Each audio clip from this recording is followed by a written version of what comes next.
Hello, everybody. Welcome to the German Village Commission. Thank you for joining the meeting. Just a few things. I'll repeat a few of the things that I said a few minutes ago. Attendees are muted upon entry. You will be unmuted as appropriate. The chair will call on participants to speak. If you do have any questions, feel free to send those questions via WebEx chat at the bottom right hand of the screen. You will be required to have your video feature on if you are speaking. A quick reminder that the meeting will be recorded and live streamed on YouTube, and any comments that are received in the WebEx chat will not be part of the official public record. So go ahead and turn off your video at this time. Speaker slips are required to be submitted no later than 2 hours prior to a virtual meeting.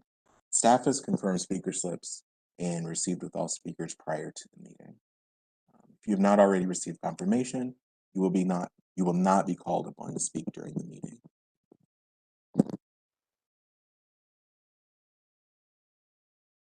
And last but not least, city staff will present application materials. The applicant will be sworn in and asked to present any additional materials. For the sake of time, registered speakers will be sworn in and provided 3 minutes to speak each. And commissioners will discuss the case and ask questions if needed. I think we are good to go for the live recording on YouTube. And we're being recorded, and I'm going to hand it off to Jacqueline.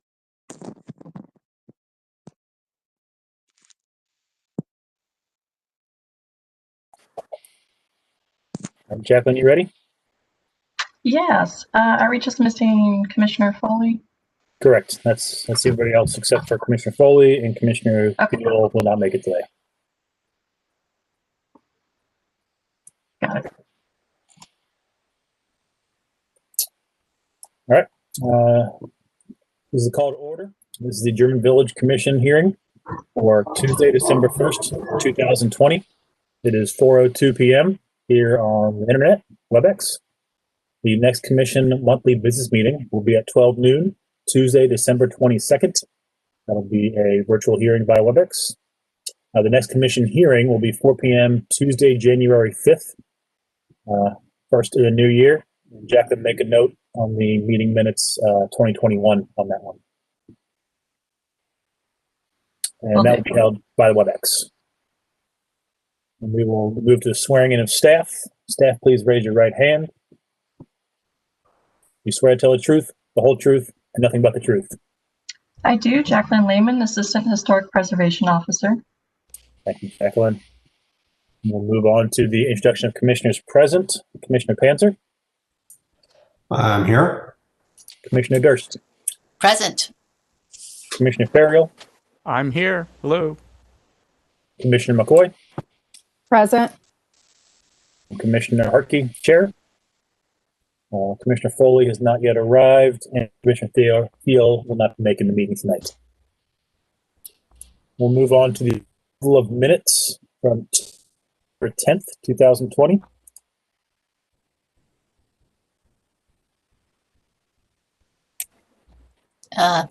This is Commissioner Durst. I will recuse myself since I was not present. Good.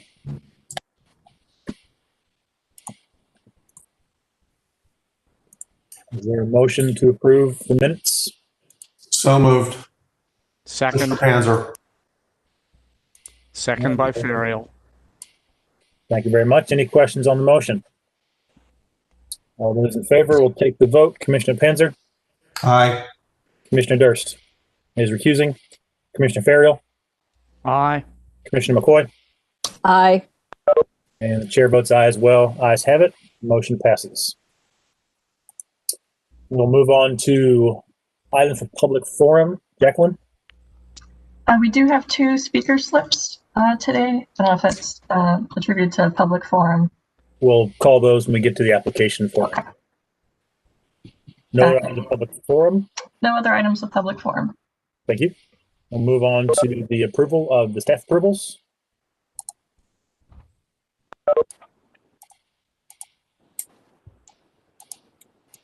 Any recusals from the staff approvals?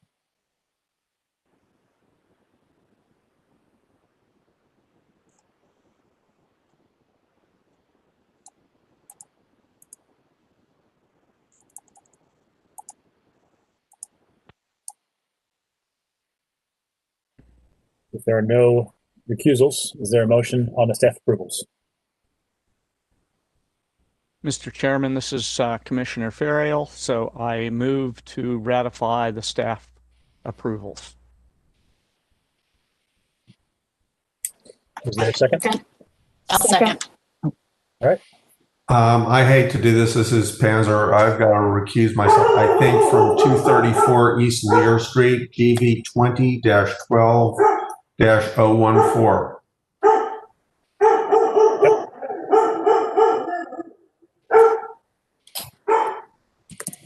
Any questions on the motion? All right, we'll go ahead and we'll take the vote. Commissioner Panzer, Aye. Commissioner Durst, Aye. Commissioner Ferriel, Aye. Commissioner McCoy. Aye. Chair votes aye as well. Ayes have it. Motion passes. We'll move on to the applications for certificates of appropriateness. First up on the agenda, GV-20-11-017, 180 Thurman Avenue. Jacqueline?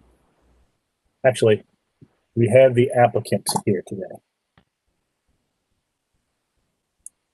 Yes, David Watkins and Julie Nemechek are both here. David Watkins is attorney for Julie. All right, Mr. Watkins. Yeah, I'm sorry. There we go. Looking for your camera. There we go. If you please raise your right hand.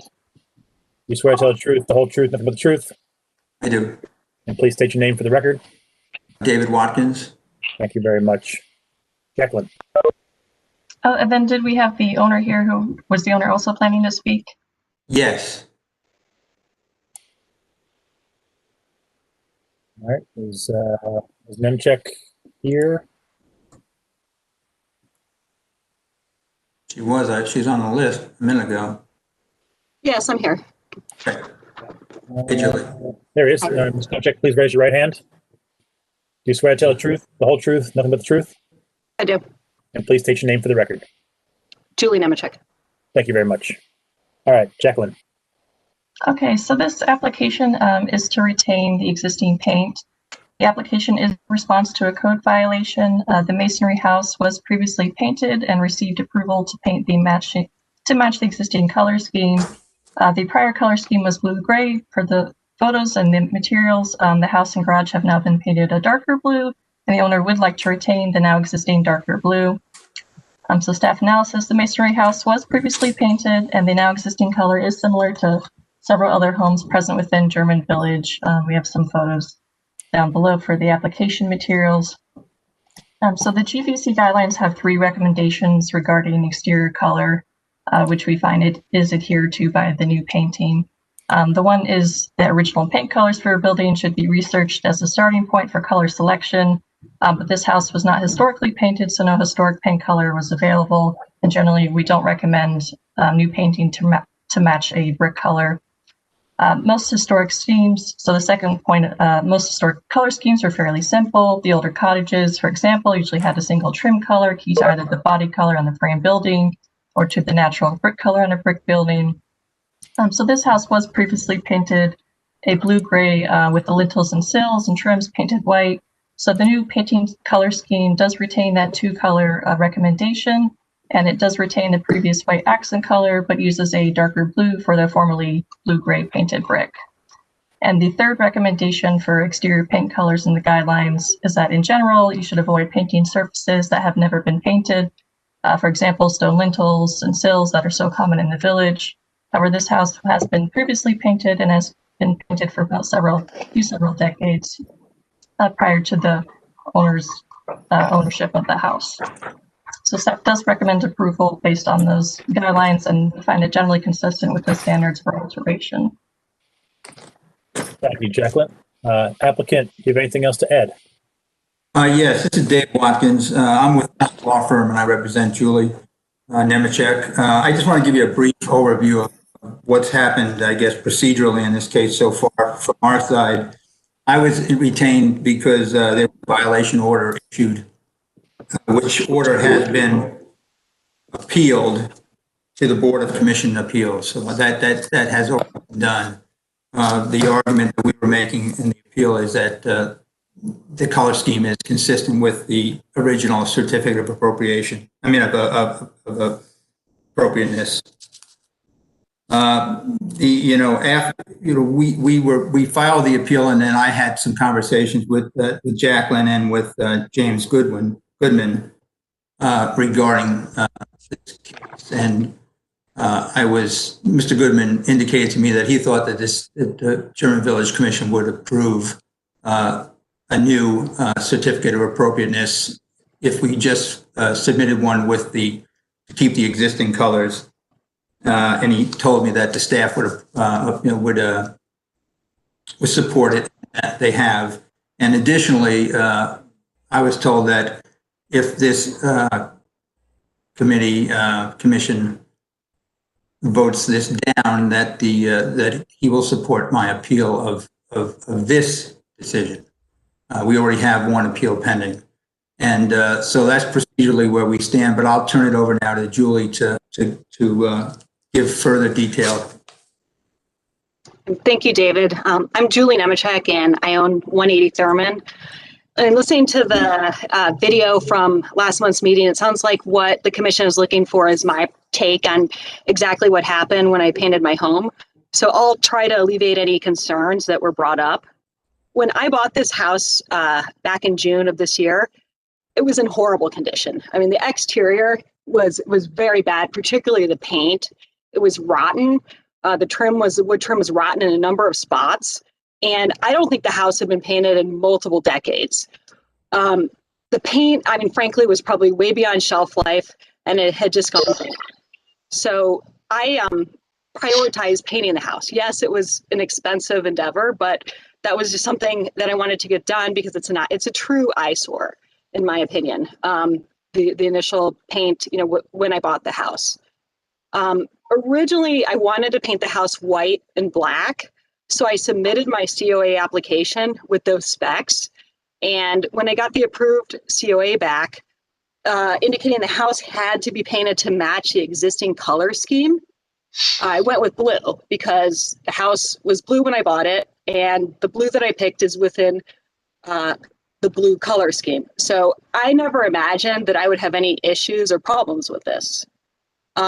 I've listened to the comments about the historic element, the historic nature of the paint color that came up at the last meeting, and that prompted me to do some research. And what I found was pretty interesting, that it looks like the science and technology behind paint analysis has really come a long way. And historians are finding that old homes were not really as dull and drab as thought. 18th, 19th, early century homes were actually much more vibrant in terms of color. In fact, Prussian blue, which is almost the same color as my house, if not exactly the same, was very, very popular in historic times. In fact, a German colorman actually introduced the color. He started producing it using a salt compound of iron and potassium. I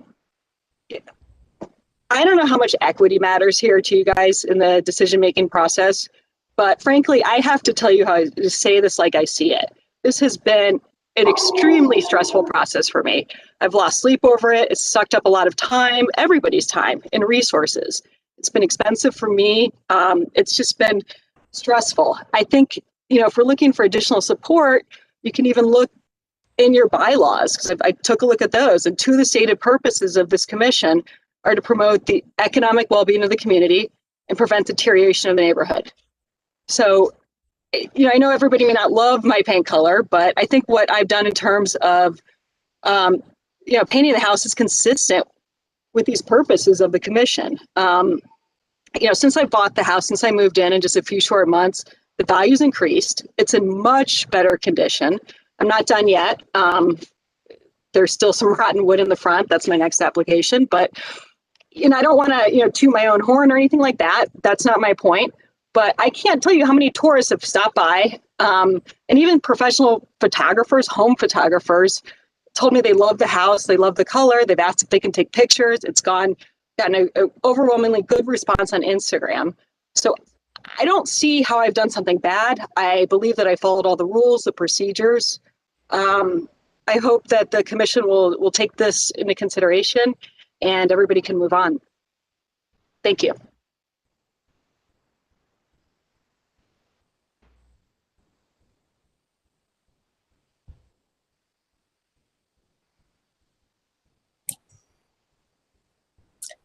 I have a question. Is it the intent to paint the porch columns when she gets to it the same white color as the rest of the trim?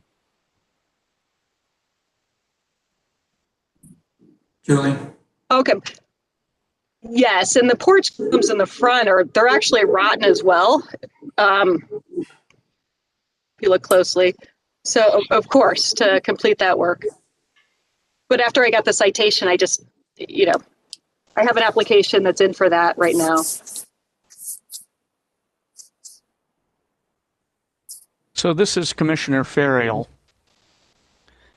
You've supplied pictures of other houses in German Village, other frame houses that are painted a similar color. Can you identify any other brick house in German Village or in any other historic district in the country that's painted this shade of blue or something approximating this shade of blue?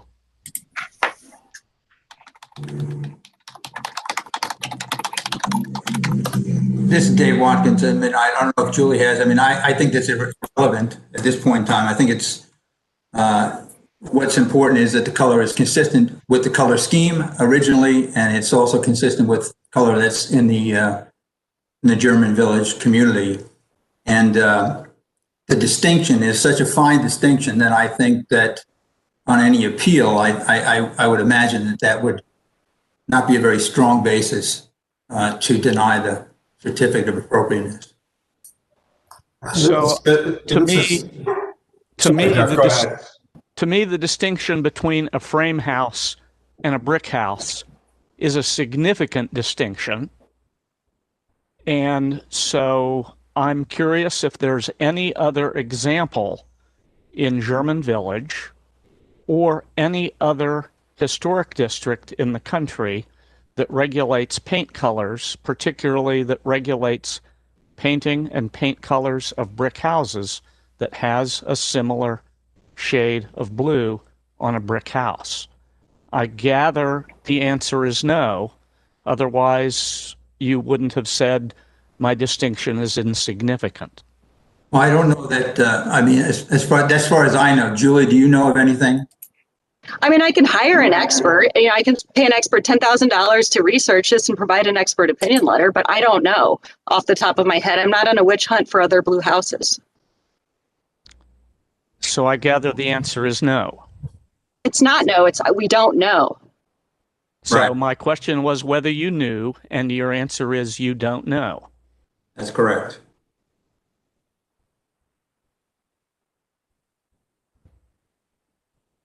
So there's no evidence of the record of any other brick house in a historic district painted this color, or anything approximating it.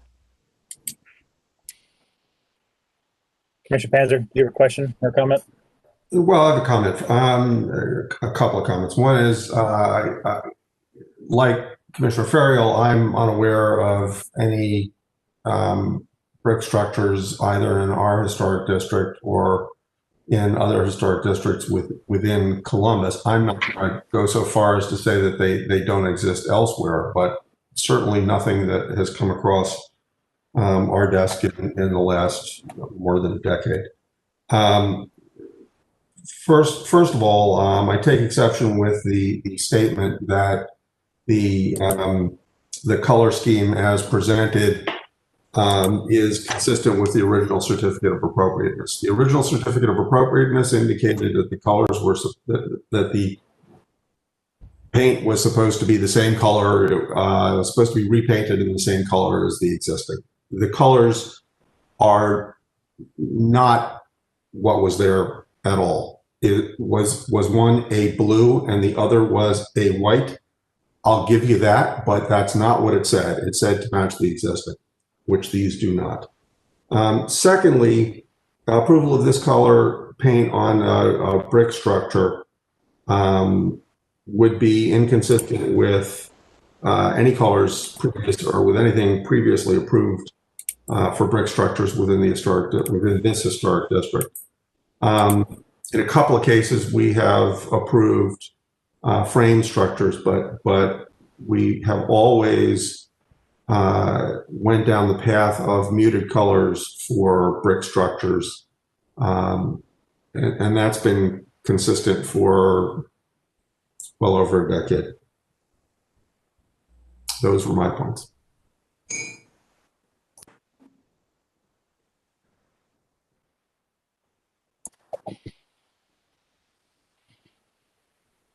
Any other questions or comments from the commission? I think the key point to make here is not whether it looks good or if it's Instagrammable or if it's photogenic. The commission needs to rule on historical appropriateness of the paint color. We understand it was painted previously. That has happened to some structures. We would never approve painting fresh, unpainted brick before, as our guidelines have identified. Granted, colors do fade over time. That is a known fact. Historic paint schemes of going back to trying to find a historic paint scheme of brick house. There isn't a historic paint scheme of brick houses because they were not painted in the past. So we're in a unique situation per se on this property. Would it, if it was voted down, would it be overturned on appeal? I can't say that it wouldn't, but at the same time, I believe that our initial ruling, first time seeing it, is to rule on it based upon the historical appropriateness, and that is why the appeal process works, or why the appeal process is set up to provide an avenue of recourse for the applicant if they get a ruling that is they believe is incorrect. So I think that's what the commission needs to look at when they vote upon this. And to the applicant, if we do vote in favor of it, it's great for you. If you vote against it, it's not an insult, it's not a knock on what you have done. It's just simply looking at it from a historical appropriateness standpoint is how we have to look at it for the first pass through.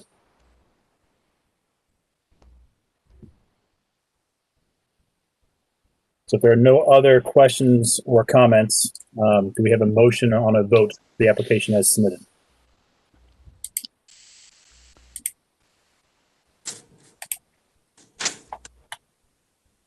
Hey, this is Commissioner Durst. I move on application number 1, GV-20-11-017, 180 Thurman Avenue, to approve the application as submitted. Is there a second on the motion? Second, Panzer. Are there any questions on the motion? All right, we'll take the roll. Commissioner Panzer? No. Commissioner Durst? No. Commissioner Ferriel? No. Commissioner McCoy? Yes. The chair votes no. The application is denied. 1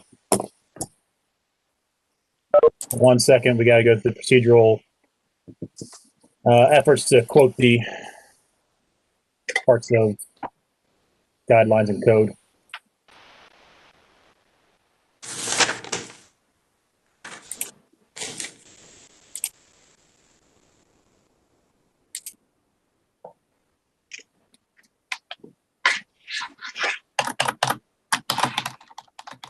Mr. Chairman, may I suggest 3116.11 changes which have taken place? Okay, whoever's typing, please turn off your mic. Changes which have taken place over the course of time are evidence of the property's history and environment. These changes may have acquired significance in their own right, and if so, the significance shall be respected. I think that aims towards maintaining and not altering the character of a paint scheme, regardless of whether, not to say it shall not be changed, but changing the character of a paint scheme, regardless of whether it's on brick or not. Could you give me that citation again? I couldn't hear it. 3116.11.4. Thank you. I think they're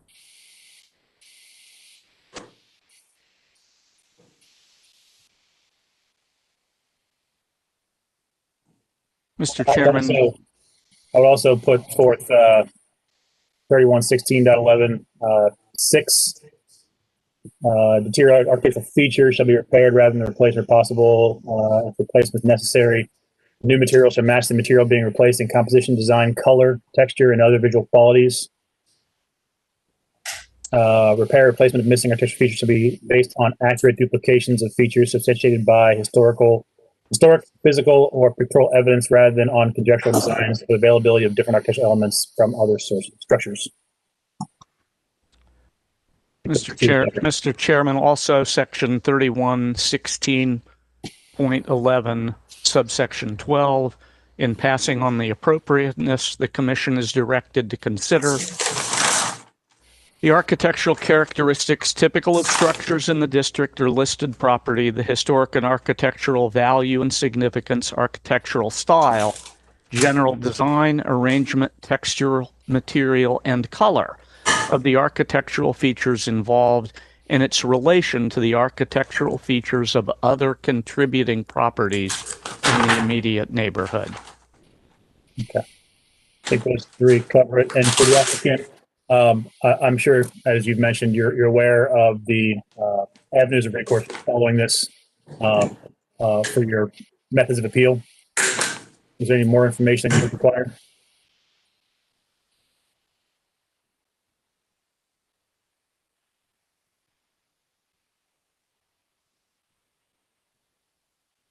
I'll take that as a no. No, we don't need it. I'm sorry, I was muted. No. Oh, no worries. Okay. Thank you. Thank you. Moving on to item number 2, GV-20-12-029, 700 South 3rd Street. And I will not try to butcher your name, but I see you on the camera. Can you please raise your right hand? You swear to tell the truth, the whole truth, nothing but the truth? I do. And please state your name for the record.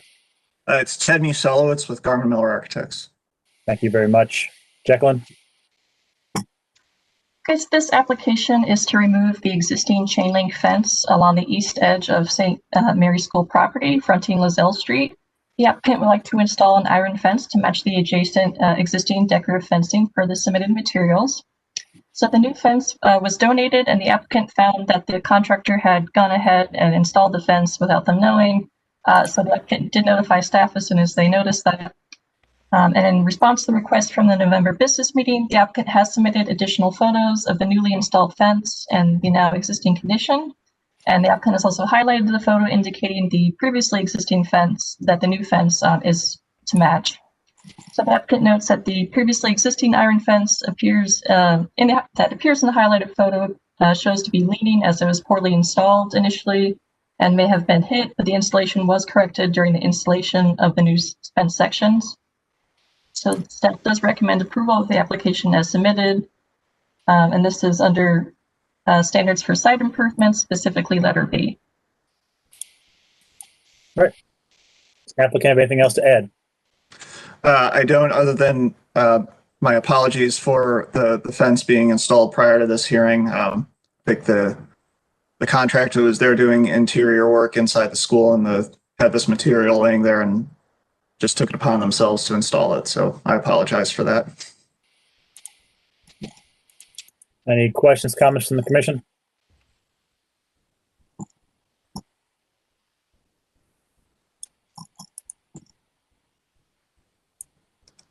Okay. There are no questions there. Go ahead. Yeah, this is Commissioner Durst. Is the new fence going into the base, the concrete base, or is that coming out as well? No, it actually, Jacqueline, do you have the new conditions of it? It's actually mounted. The concrete base wasn't removed. It's actually mounted to the posts are mounted to the top of the concrete base. 6 and 7 are the photo. Oh, the new one's installed. Yeah, Okay. it's bolted into the curb. Gotcha. Yeah. Mr. Chairman, I have a motion on agenda item number 2, application GV 20-12-029, 700 South 3rd Street, to approve as submitted. Second, Durst. Questions on the motion? The vote, Commissioner Panzer, Aye. Commissioner Durst, Aye. Commissioner Ferriel, Aye. Commissioner McCoy. Aye. Chair votes aye as well. Ayes have it. Motion passes. Thank you. Thank you. Item number 3. Of course, not affordable. Go. It is agenda item GV-1030 495 South 3rd Street. We have Angela Petro or Pat Phillips or another applicant. It's Angela Petro. There we go. I'm sorry, Ms. Petro. Oh, no worries. There's your camera. All right, please raise your right hand. You swear to tell the truth, the whole truth, nothing but the truth? Yes. Please state your name for the record. Angela Petro. Thank you very much. Jacqueline? And my dog Penny. Sorry. I heard Penny swearing as well. All right, this application is proposing to replace the existing awning fabric with new Dixon Paris Red or natural striped awning fabric, and that's to be installed by the Columbus Awning. The applicant would also like to repaint wood trim and the door. The wood trim would be dark and light blue to match the Kitty's Cake color palette, and the similar color palette the applicant has found was historically used, and they found this based on researching available paint colors from the late 19th and early 20th centuries. And the door is to be repainted dark blue. So the commissioners at the business meeting requested the source of the historic era palette for the record and future reference. I believe the applicant is prepared to give the information tonight. Staff does recommend approval of the application as submitted. This is based on the standards for alteration, as well as noting that the National Park Service Preservation Brief number 44, detailing the use of awnings on historic buildings, notes that a wide selection of striped patterns took historically the awning beyond its original utilitarian function to serve as a decorative and appealing building feature. And as in the past, variety in awning color is an appropriate characteristic when reintroducing awnings in historic districts. And since the 19th century, awnings have featured a range of different stripe patterns and an extensive color palette. Thank you. Applicant, have anything to add?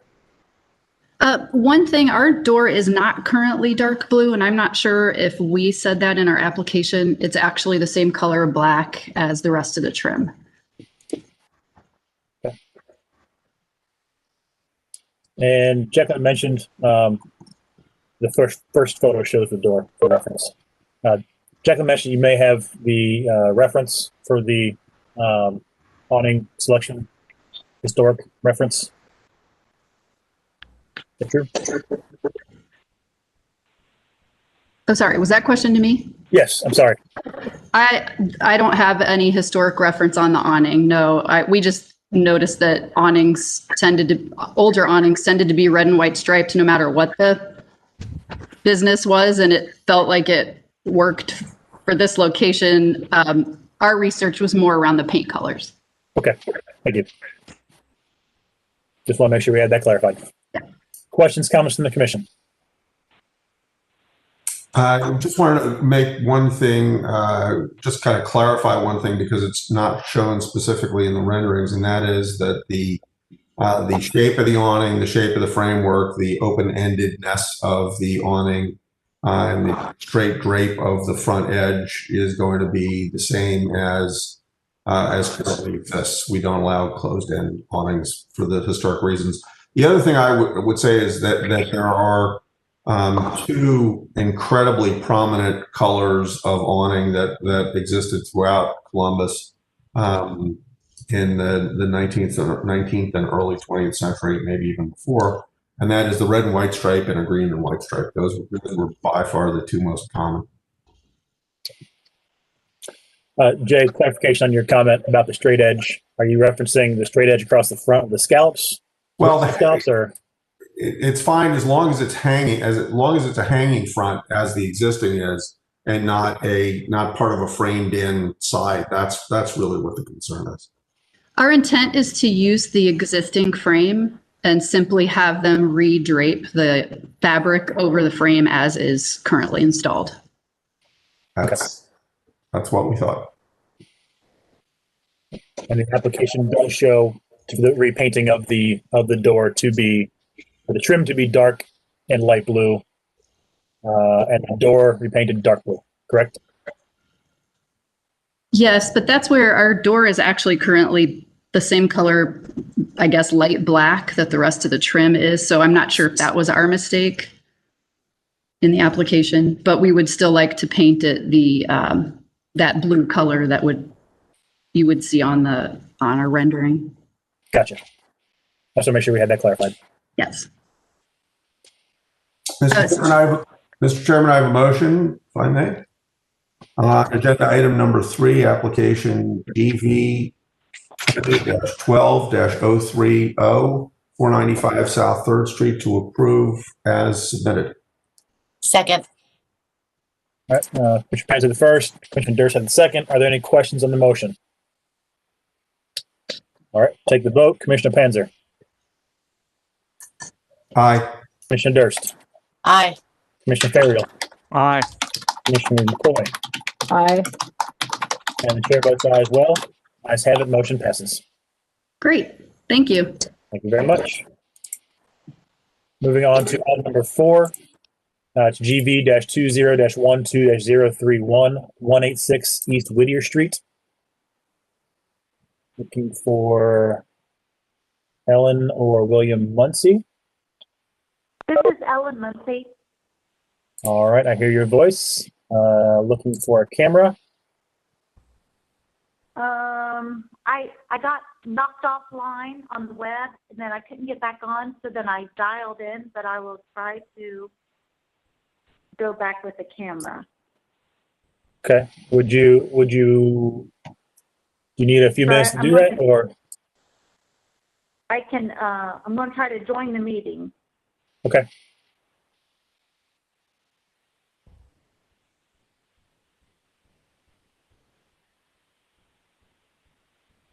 So Ellen, if you want, we can come back to your application if you need a few minutes to figure that out. Okay, thank you. Sure. Of course. All right, we'll go ahead and we'll jump ahead. We'll go to GV-20-11-023, 827 City Park Avenue. Mr. Sauer. Here. All right, I hear your voice. Looking for the video. There it is. Can you please raise your right hand? You swear to tell the truth, the whole truth, nothing but the truth. I do. And please state your name for the record. Evan Sauer, owner. Thank you very much. Jacqueline? Okay, so this application is to construct a garden shed in the rear southwest area of the backyard. The garden shed would be movable with no foundation cemented. The shed would be constructed with the same wood materials as the house, being cedar siding and bevel. The depth of the shed would be 4 feet, the width 8 feet. The height has been altered since the last meeting. It will now proposed to be 8 feet at the front and closest to the yard, and 7 feet against the fence. So the application was continued at the November hearing to allow the applicant time to submit context photos and the height of the neighboring sheds.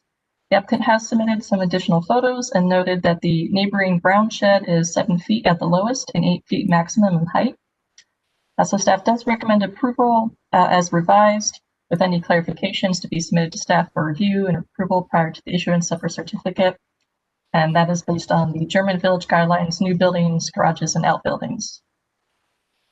Thank you, Jacqueline. Mr. Sauer, anything else to add? No. Okay. Questions, comments from the commission? The item to note is the change in the height as indicated by Jacqueline.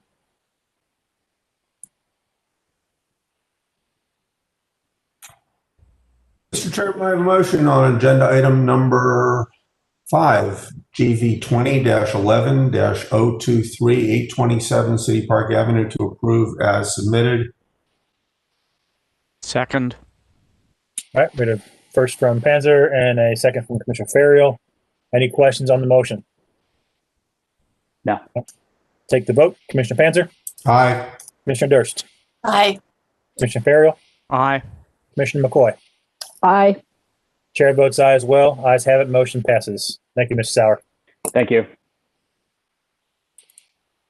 All right.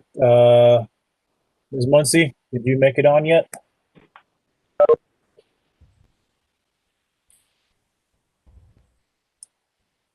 Don't see. I don't see the name. Okay, we'll keep on moving forward. Item number 6, GV-20-10-051 Bravo, 720 South Lizelle Street. Looking for Bernard Scanlon or James Wolf. I see Mr. Wolf in the attendee list. Mr. Wolf, you're muted. I see your mouth moving. You hear me now? I do. Okay. Right, This is not. Please raise your right hand. Oh, I'm We got to sorry. swear you in first. You swear to tell the truth, the whole truth, nothing but the truth? Yes. And please state your name, then Jacqueline will read her part. This is the rub. Jim Wolf and I cannot be in the same room at the same time right now because of COVID. I'm Bernard J. Scanlon, the architect. I'm on the computer he used the last time, and I know it works. My computer last time didn't work. So where it says Jim Wolf, that's actually Bernard J. Scanlon. All right, thank you, Mr. Wolf. And our IT person is in Chicago right now. He Understood. Can't fix us. Understood. Jacqueline, go ahead and read the application. Okay. So this application was previously heard at the October hearing with the application divided into parts A and B. Part A was approved and included replacing an existing metal door in poor condition with a Therma-Tru Traditions door, replacing the broken east entry door with a wood panel door, complying with the DVC guidelines, with the final door selection to be submitted to staff, and replacing existing vinyl insert windows with 1/1 weather shield windows from the approved windows list. Part B of the application, which is what we're hearing today, was continued to allow the applicant time to investigate what siding lay beneath and the condition of the siding. The applicant has submitted some additional photos showing some areas of exposed original siding and other areas. So staff and commissioners had requested additional photos from that. The applicant has submitted a few more photos as being shown on the screen right now. So staff is supportive of replacing the aluminum siding, but the proposed new vinyl siding does not meet code or GVC guidelines. So staff does recommend replacing the existing aluminum siding with either new wood, boral, or other appropriate cementitious siding. And that is based on the standards for alteration, specifically number 6 and number 11. Thank you, Jacqueline. Mr. Scanlon, anything else to add? Yeah, the recommendation by staff is not actually practical because of all of what you see in that first picture, the very first picture at the very top. That shows you what's actually there, which is about 6 layers of material, which the top of it shows wood siding, which was there originally, over 1x10 board siding vertical, which is also odd. Then a separator sheet, then insul brick, then a separator sheet, then vinyl siding. That's what's on there right now. To take that all off and to replace it with hardy board or something like that with sheeting is maybe where we're going with a hardship application, but it's not a practical solution because I'm my contractor who's getting me prices together. His father just died, so that made void the pricing for a hardship discharge or whatever, appeal or whatever we're going to call it. The bottom line is then there's too much bad stuff there in the first place to partially fix it. The other thing is the third picture down, if you roll down a little bit, you'll see 2 pictures from the inside. And if you look at either one of those, you can see there's hundreds and hundreds of nails through the siding, well, actually through the hardy board, or not through the, excuse me, through the insul brick, through the sheathing, through the siding, through the sheathing. In order to do anything like you would request for down there, everything has to come off. Putting something back then is the additional charge to that. So we are maintaining our existing request, which is to replace the existing vinyl aluminum siding with vinyl siding, or aluminum siding with like for like aluminum siding. We do not wish to try to do it and bring it back to what you would like to have. It just is, it's not practical to do. Questions, comments from the commission?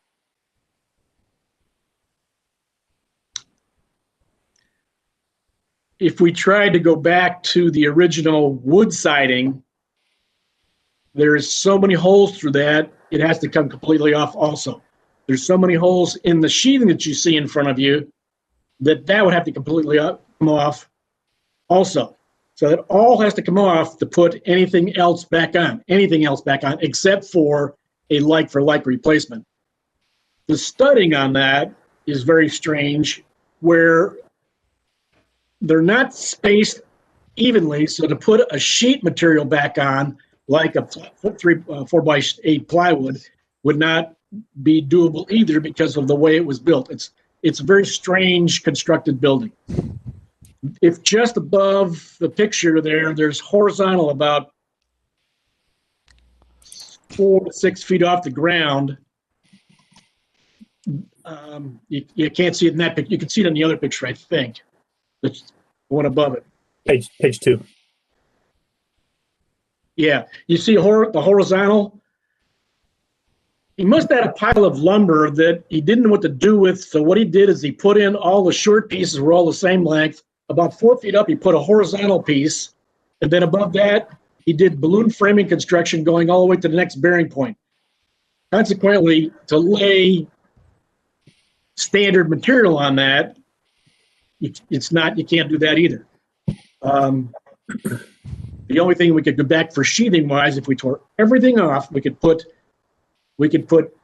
board construction back on there, which is not really done anymore. It's usually done in relatively poor material, but so it's to replace and get down to the original desire is just not practical from a construction point of view. Our budget is about $50,000 to do the whole project, interior and exterior. I'm at $50-some thousand,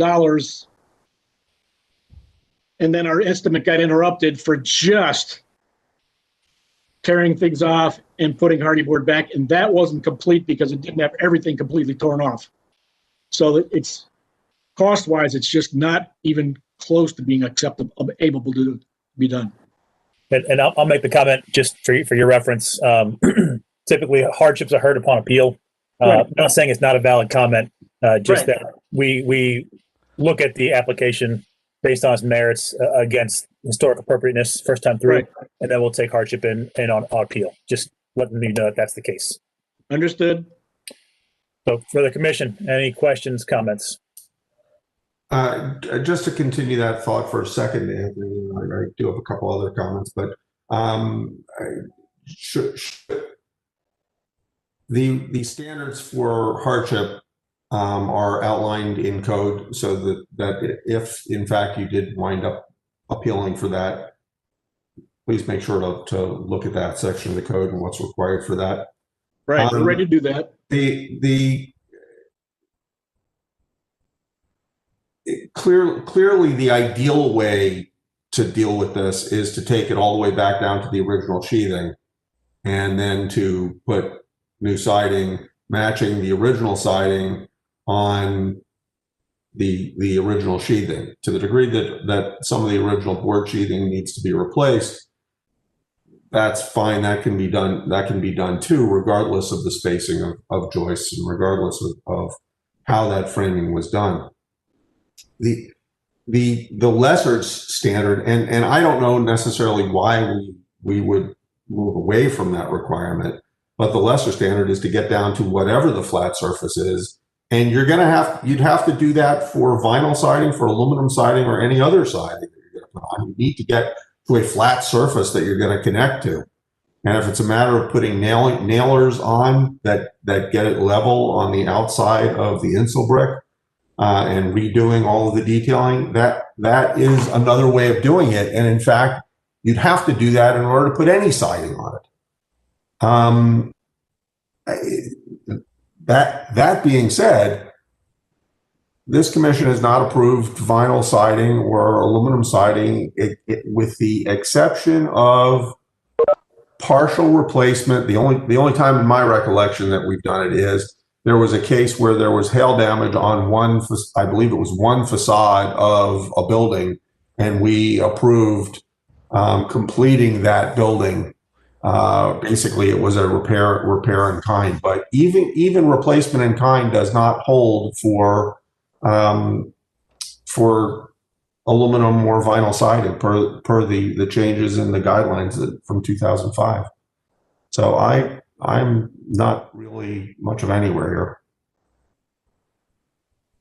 here. As per part of my information that I sent there, 2 doors north, 3 doors south, and across the street on Frankfurt are 3 vinyl siding houses right there in that area. I'm not saying they don't exist. There are a understand. number of them that exist, and most or all of them were approved by commissions years and years ago, and Okay. they've not been replaced. They've not been replaced with vinyl siding, to my knowledge, since 2000. Well, I haven't been on the commission quite since 2005, but since the change in guidelines. So it's not even a replacement in kind.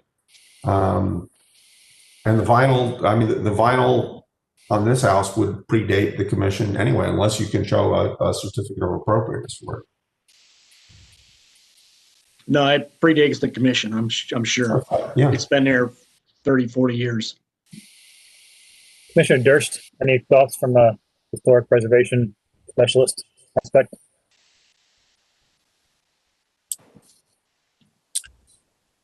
Not with this many layers on it. Yeah, I would agree with Jay that the only way to put something over it is you have to peel off quite a few layers. So not sure how the budget will hold just to be able to put something back up. But as Jay mentioned, yeah, we just haven't approved wholesale replacement in vinyl and aluminum for a while now, just for repairs.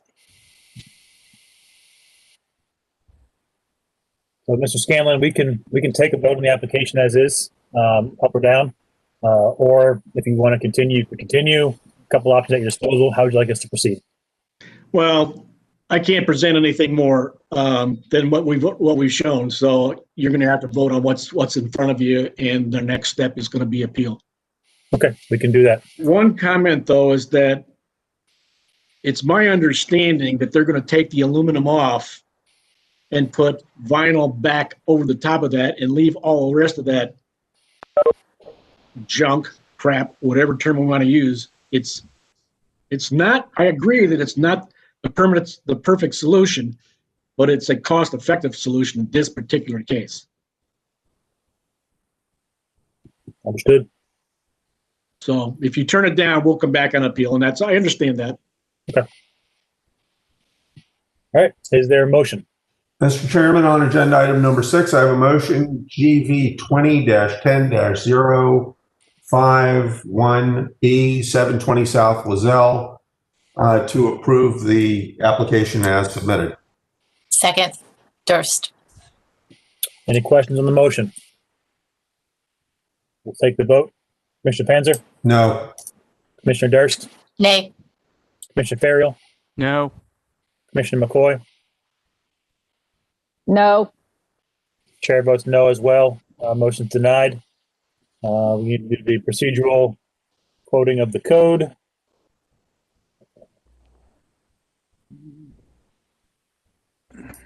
I think the big one is, go ahead. I think Jacqueline got it right.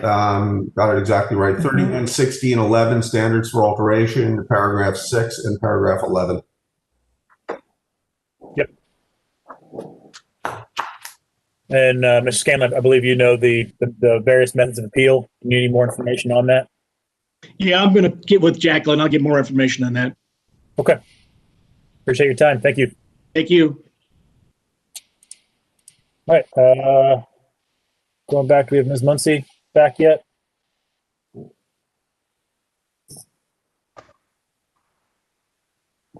I do not see her. All right. We'll continue moving forward. On to item number 7, GV-20-10-045 121 East Frankfurt Street. Looking for an applicant from Snyder's Limited Contracting or Marty Steen.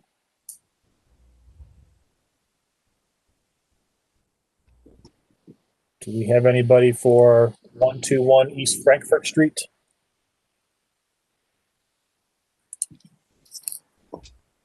All right, we'll put that one on the table. We'll move past that to item number 8, GV-20-11-028-566 South 4th Street. I see Mr. Hugas. Please raise your right hand. You swear to tell the truth, the whole truth, and nothing but the truth. I do. William Hugas, architect. All righty. And is any of your clients going to be speaking tonight? No. Okay. Jacqueline?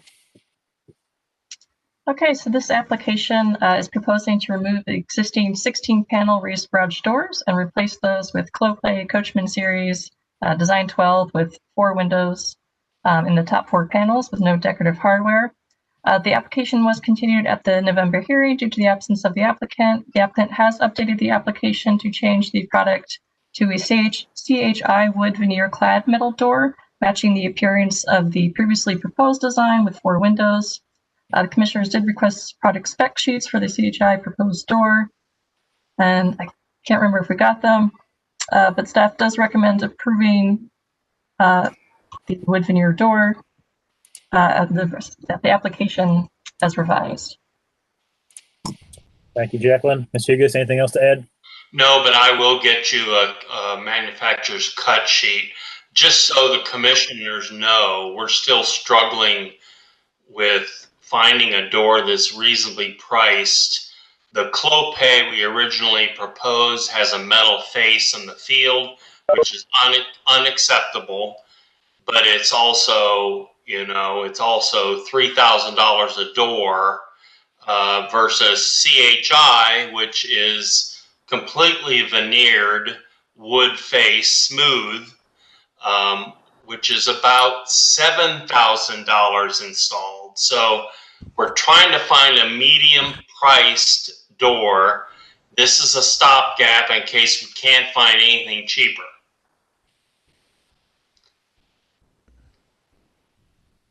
The original 16-panel doors were in horrible shape once we actually started demolition, and we really have to change them. So that's where we are at the moment. We may be back with a third manufacturer. I've ordered a sample. I don't trust their literature. I want to see an actual sample. So if I get that sample, I will get it to Anthony, and then he can pass it around for other commissioners to look. That's it. Thank you, Mr. Hugas. Commissioners, any questions or comments?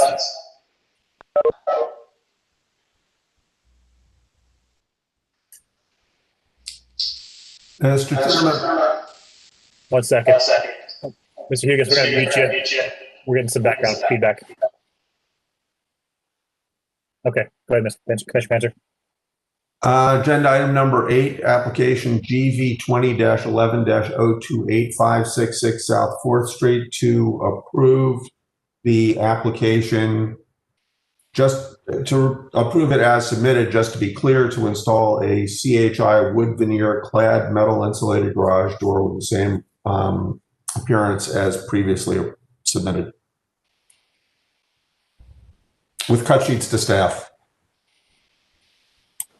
Second, Durst. And I'll reiterate that, Ms. Hugas, make sure that staff gets the cut sheets and reviews them before they get ordered, the doors and get installed. All right, any questions on the motion? All right, we'll take the vote. Commissioner Panzer? Aye. Commissioner Durst? Aye. Commissioner Ferriel? Aye. Commissioner McCoy? Aye. Chair votes aye as well. Ayes have it. Motion passes. Thank you. All right, moving on to item number 9, GV-20-08-032, 796 Mohawk Street.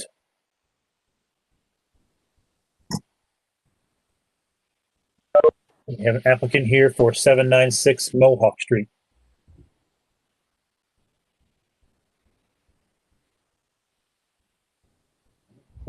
Comeback list. Looking at the attendance list, looks like Ellen Muncie, are you back now?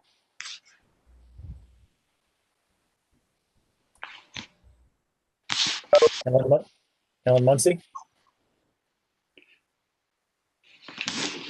See your name.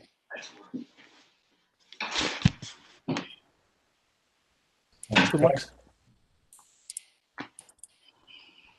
All right, we'll keep driving forward. It's item number 10, GV-20-10-049, 356-358 H Street. And I believe I need to recuse myself from this one. So, Commissioner Panzer, you have the chair. I'm sure you guys remember me from last time, but I'm standing in for Jeff Resner. My name is Will Tiemann. My dad owns the upper units.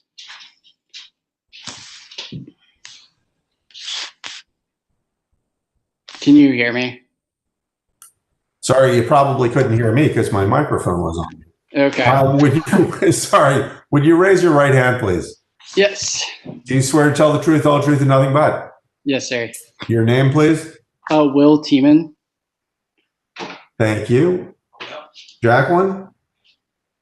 Okay, so this application is for a new door, new rear wall material, and an exterior electric outlet. The application was submitted in response to a code violation. The application was continued at the October hearing due to the absence of the applicant. At the November hearing, the commission requested some additional materials and context photos, and the applicant has submitted a copy of a COA for approval of the deck, which was in question at the last hearing.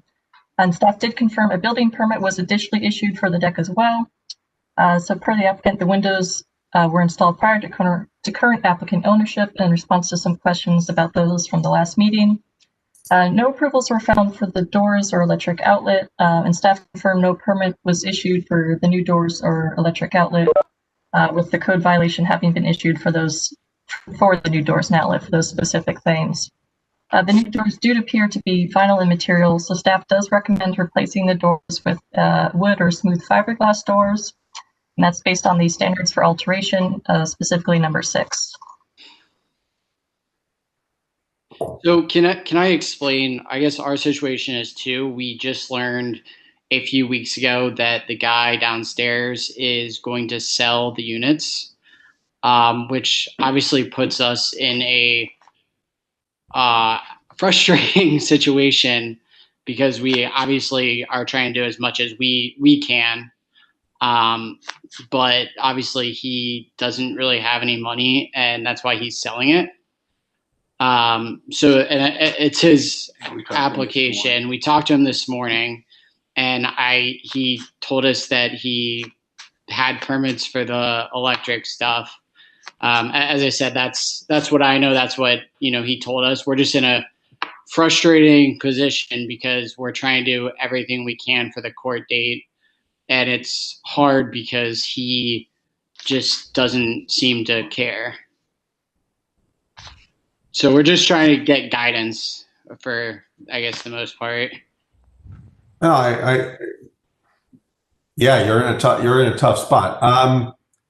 I think that the two things that I'm looking at on the application that I think are outstanding, and 3 if you count the electrical outlets, but those are not something that we typically get involved with. You can go and get a permit for minor or electrical work that would not necessarily impact, other than light fixtures. Typically, it's not something that comes a receptacle, down along the base, or a power for an air conditioner is not something that typically comes in front of us. The doors, however, are very definitely outside of what we typically, well, I shouldn't say typically, outside of what we ever approve.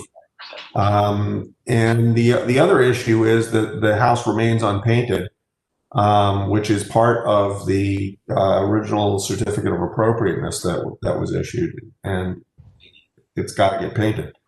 I guess what you mean painted? Painted all the trim black. Because the trim's painted, the siding's painted. So I'm looking at photographs of the back of the house, and nothing's painted back there. Okay. It's natural wood. It's natural wood. I guess that's the thing. Yeah, but that's not what the certificate of appropriateness requires, and that's not bare wood siding on a house is not something that would, to the best of my recollection, ever be approved in German Village. Okay. What finishing is? Do you want us to paint? The certificate of appropriateness specifies prepare all exterior wooden surfaces of the two-story frame house and rear addition for repainting using the appropriate hand tools. Prime all new and bare wood surfaces with the appropriate exterior primer to the manufacturer per the manufacturer's specifications. Paint color chips for the finished coat to be submitted to the Historic Preservation Office for final review and approval prior to application of the paint. So that's. So I guess those are old pictures. All the trims are painted now. But just, I guess you're saying the back. Yeah. Okay. So that's work from the original certificate of appropriateness that has not been completed yet. I don't know what else. I don't know because the code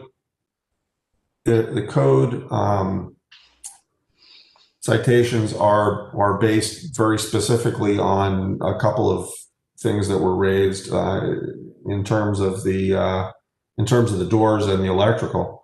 But that stood out to me as being an issue, and when I look at the photographs and I see that in fact it was part of the original application to have that painted. In terms of the doors, we can vote on the doors as they exist, and it would seem less than likely that we'd see approval of them, but we can certainly do that. The alternative is for you to amend your application to indicate that you're going to replace the doors. That, under the circumstances you explained, doesn't seem terribly likely. Yeah, I mean, honestly, we didn't name a key to his doors. We, as I said, we don't really have much to do with the doors and the electric. Those are all his. And like we said, we're just trying to get the code violations taken care of with the city. You're not going to get the code and somebody correct me if I'm wrong here, but you're not going to get the code violations taken care of with the city until you get an approved certificate of appropriateness and the work approved by the city inspectors, and that requires that we give you an affirmative vote. Okay. This is Walt Tiemann. I'm Will's dad. Well, excuse me. Can you raise your right hand, please? I can. Do you swear to tell the truth, the whole truth, and nothing but? Yes, sir. And again, your name is? Walter Tiemann. Thank you. Go ahead. You know, I was involved in this way back when, and I guess it was my misunderstanding. I thought the black trim all over the house, the other three sides, was what they meant by painting. Certainly willing to have this painted. If you can give us guidelines what color it should be painted, that would be appreciated. And also, if we can get, guidelines as far as what doors, could we get that staff approved for the replacement doors? Jacqueline, are we at the point of being able to staff approve fiberglass doors? I haven't had one come before me before. If there's, I guess we can arrange to have a sample material or something like that. Or if we had one approved previously that's a similar type that we know is a smooth finish, maybe that could be an option as well. The Therma-Trus are the only ones that I recall offhand coming through with a smooth finish. The alternative is to go to a wood door. I mean, that's an easy one, and I believe that probably would be staff approved, probably based on historic photographs. I guess I don't have a big problem going with a wood door. I'd like to do things right, even though it's on the back side. I just would like guidance for what needs to happen to, move ahead. I mean, I'll probably end up paying for it. I've been paying for everything else. Will and I own the upper 2 units. Jeff owns the 2 lower units, which you recall. So I guess what I'm hoping for is you tell us what color to paint the backside of the house. Hopefully we'll get some good weather that we can get it done. And the replacement of the 2 doors. Jeff tells me about the electrical permit, but I guess it sounds like we need to have a certified electrician come and approve that was done. Well, that's something else. I mean, that's between you and the city in terms of whether that work was done in conformance with code and whether an electrical inspector inspected that. That's not something that is necessarily part of a certificate of appropriateness by the commission. But that doesn't involve the commission, that involves the city. So as far as the commission is concerned, the 2 big issues that you have are the doors, and you're saying we're good with the wood. And in addition to the trim that we've painted, you want the whole backside of the house painted. And staff can tell us then what color? Staff can help you with a selection. They aren't going to tell you what color to paint it, but they will help you with it. What you're saying, clarify, I'm new to this. We propose a color and then they approve it? Yeah. Okay. Okay. The whole deck needs to be. No, Oh, the deck's not an issue. So the 2 issues, and we're good. And I guess we probably don't even have to go to the commission next month, are the doors and the.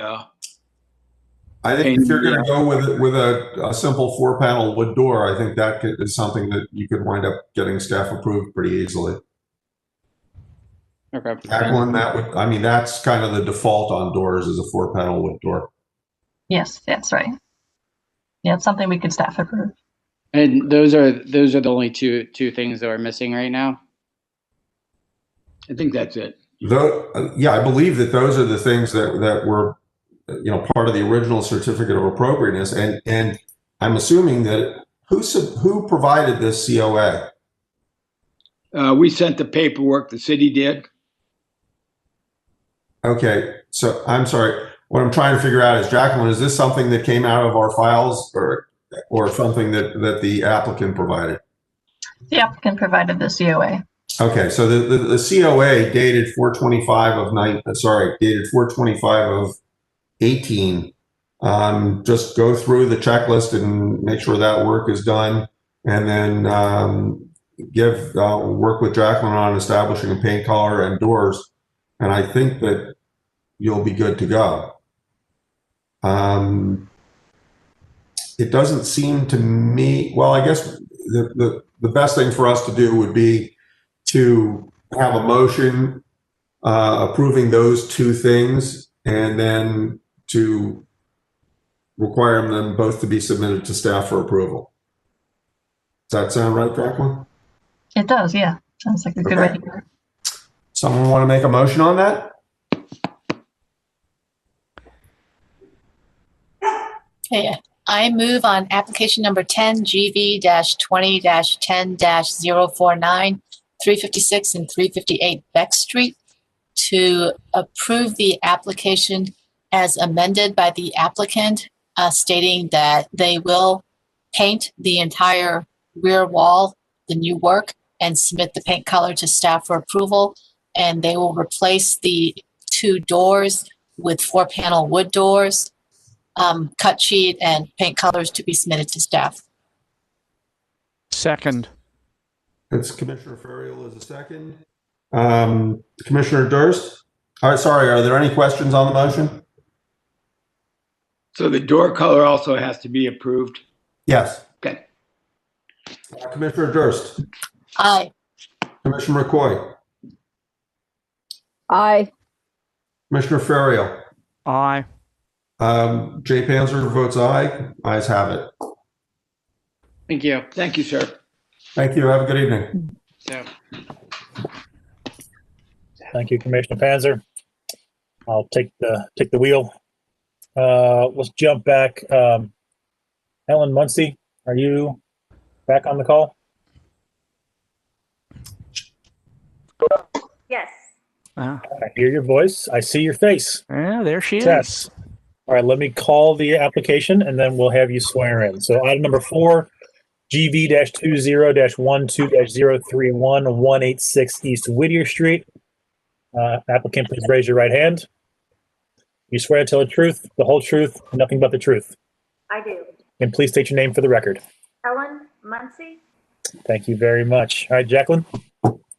Okay, this application is proposing to reface an existing 36-inch by 60-inch sign with a 6.5-inch and a 2-inch font size. And the applicant would like to decorate with matte black vinyl, and the applicant notes that the sign has pre-existing lighting. So the sign will be reusing the existing structure and lighting, and the new refacing consists only of the name and function of the business, which follows the German Village guidelines.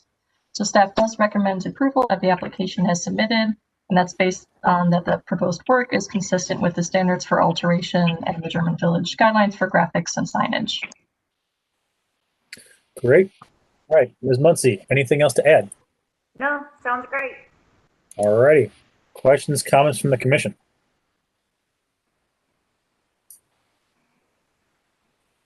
I think it's just important that any motion that we make regarding this application includes just the statement that the reason that we are approving a sign of this size is that it is simply a refacing of an existing sign.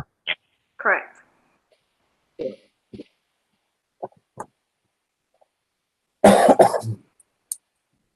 All right, if there are no further questions or comments, do we have a motion?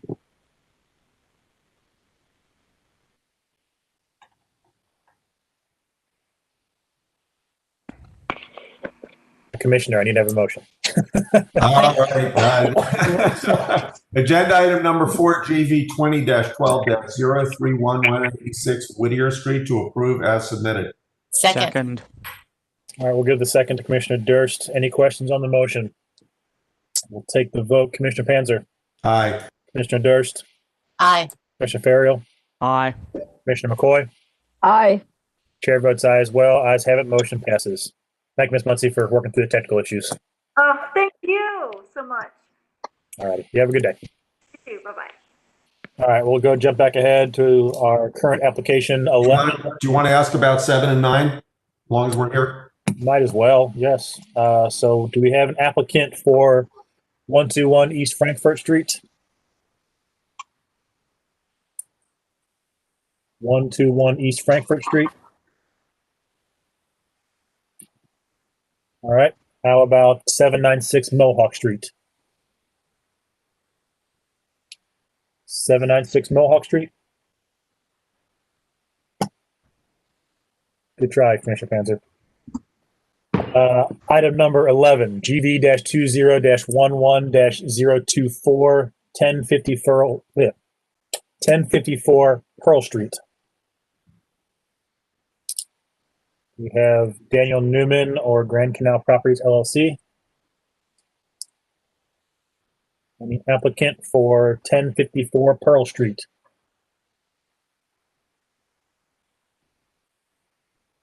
All right, we'll move ahead to item 12, GV-20-11-025, 797 South 6th Street. We have Mr. Kent. Any applicant for 797 South 6th Street? Hard to say. Okay. Let's try to move forward. Number 13, GV-20-12-032, 703 South 5th Street. Yes, I'm here. Can you see me and hear me? I hear your voice. I'm looking for your camera. There we go, Mr. Dietrich. Yes. Am I saying that correctly? Correct. Okay. All right. Please raise your right hand, Mr. Dietrich. And do you swear to tell the truth, the whole truth, and nothing but the truth? I do. Please state your name for the record. Dan Dietrich, property owner. All right. At the applicant's request prior to the meeting, this is moved to a conceptual application. Jacqueline? Okay, so this application is proposing to remove 2 existing electric lights on either side of the front door and to replace those with either powder coat black, a dark patina, or oil rubbed bronze natural gas lamps. And then they would be approximately 16 inches tall by 9 inches wide and 6 inches deep. And the bracket and gas line would be attached through the mortar, not through the brick. So at the November 17th business meeting, commissioners expressed concern about the potential fire hazard due to the proximity of the awning to the proposed lanterns, and that the gas lines could be running along the face of the wall. They also requested clarification about the cut sheets. They appear to show an insert rather than mounting the light on the wall.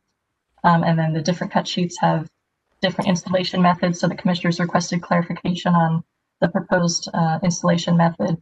So the applicant has requested that the project be considered conceptual so that they can receive feedback ahead of a comprehensive application that they plan to submit regarding gas lanterns and a new awning proposal. All right, thank you, Jacqueline. Mr. Dietrich, do you have anything else to add? Yeah, so we'd like to replace the existing aging lights, the rusting, with preferably gas lamps. As we started to look into this, we quickly realized that, the awning as well was starting to rust. The fabric is starting to tear, and the top of it is growing mold.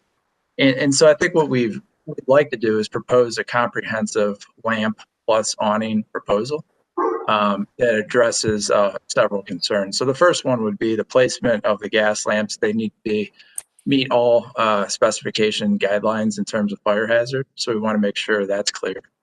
The second part would be the gas lamps, the gas supply line. It would be in the brick, so you would not see the supply line on the outside. And then the last, thing we want to make clear is that the size, scale, it would fit it in terms of in relation to the structure as well as the neighborhood.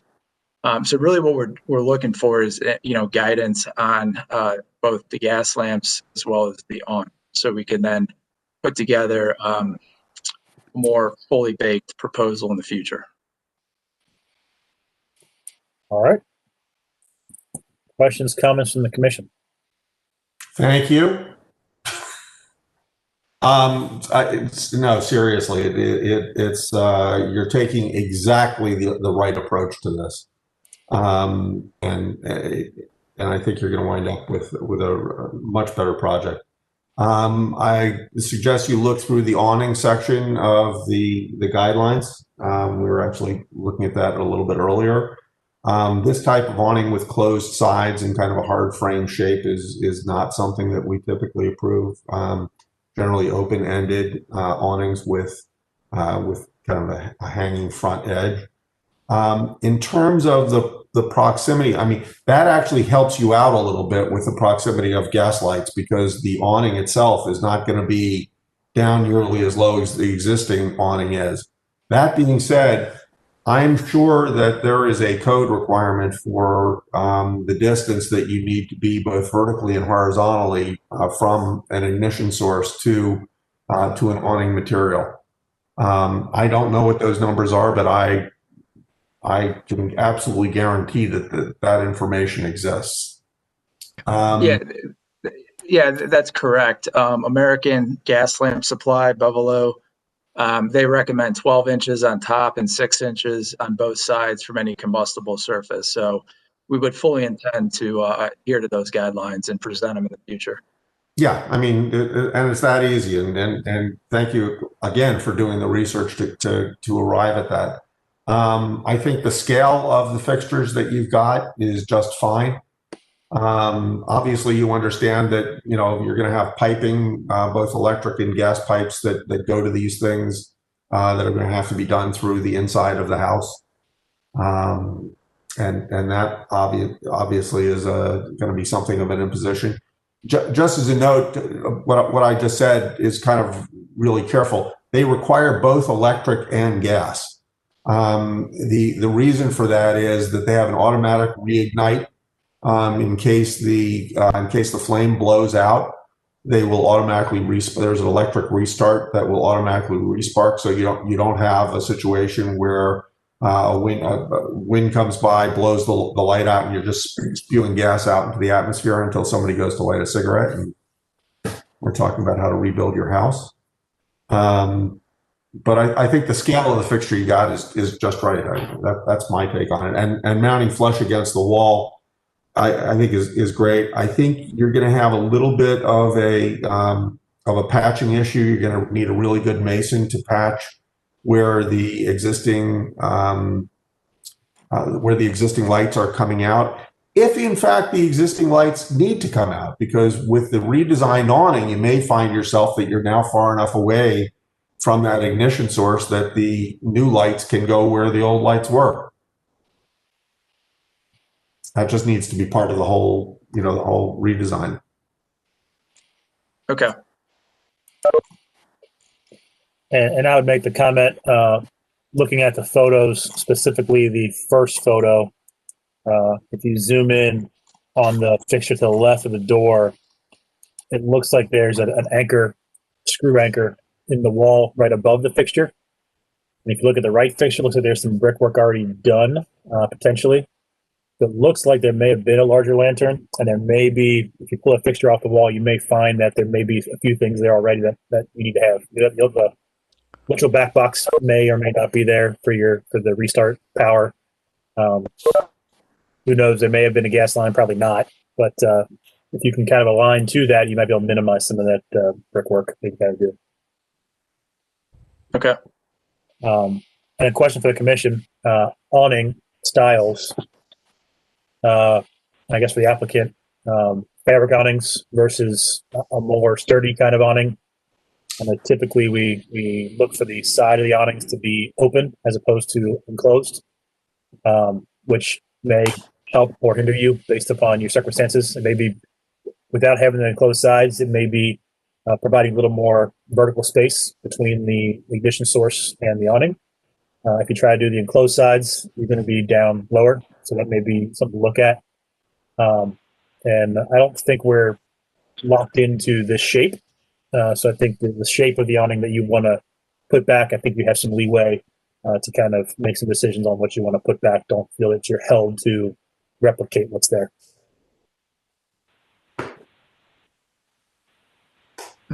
Okay. No further questions from me. All right. Well, there's no action required for conceptual, so thank you for taking the step of making it conceptual. All right, thank you. All right. We'll move on to item number 14, which is GV-20-12-033, 601 South 3rd Street. Do we have anyone here for 601 South 3rd Street? Yes, I'm here. All right, I hear your voice. I'm looking for a face. There you go. Yes. If you please raise your right hand. Yes. Do you swear to tell the truth, the whole truth, and nothing but the truth? Yes, I do. And please state your name for the record. Oliver Holtzberry. Thank you, Mr. Holtzberry. Jacqueline? Okay, so this application is proposing to install new double-sided projecting sign at the storefront and to install exterior LED gooseneck lighting 10 inches from a grade. So at the November 17th business meeting, commissioners requested clarification on whether the proposed sign will be additional signage or whether it will replace the existing sign in the photo. The commissioners requested additional photos of the existing building and sign area. So staff recommends approval as submitted with any clarifications to be submitted to staff with the condition that the new sign will not be additional signage, but will be replacing the existing sign that is located at the same corner. So the basis for staff recommendation is the German Village Guidelines, Graphics and Signage, and which mentions the harmony and appropriateness of sign material, as well as the manner of attachment. All right. Ms. Holtzberry, anything else to add? Nope, just I think there's one existing wall sign there right now that would be removed. And this new projecting sign would be installed. It does have external lighting that I know you need in the historical district, and it is 10 feet from grade. So it should meet all the requirements. Questions, comments from the commission?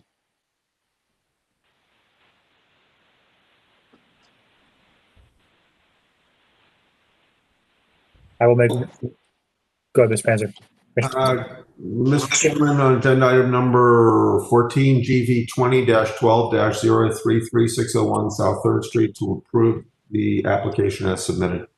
But before we get to that, I want to ask one question first from the applicant. So looking at the application materials on the right side of that sheet there's the inset photo showing 2 signs in the building currently. Looks like one is on the adjacent to the primary door of the structure, and one is around the corner.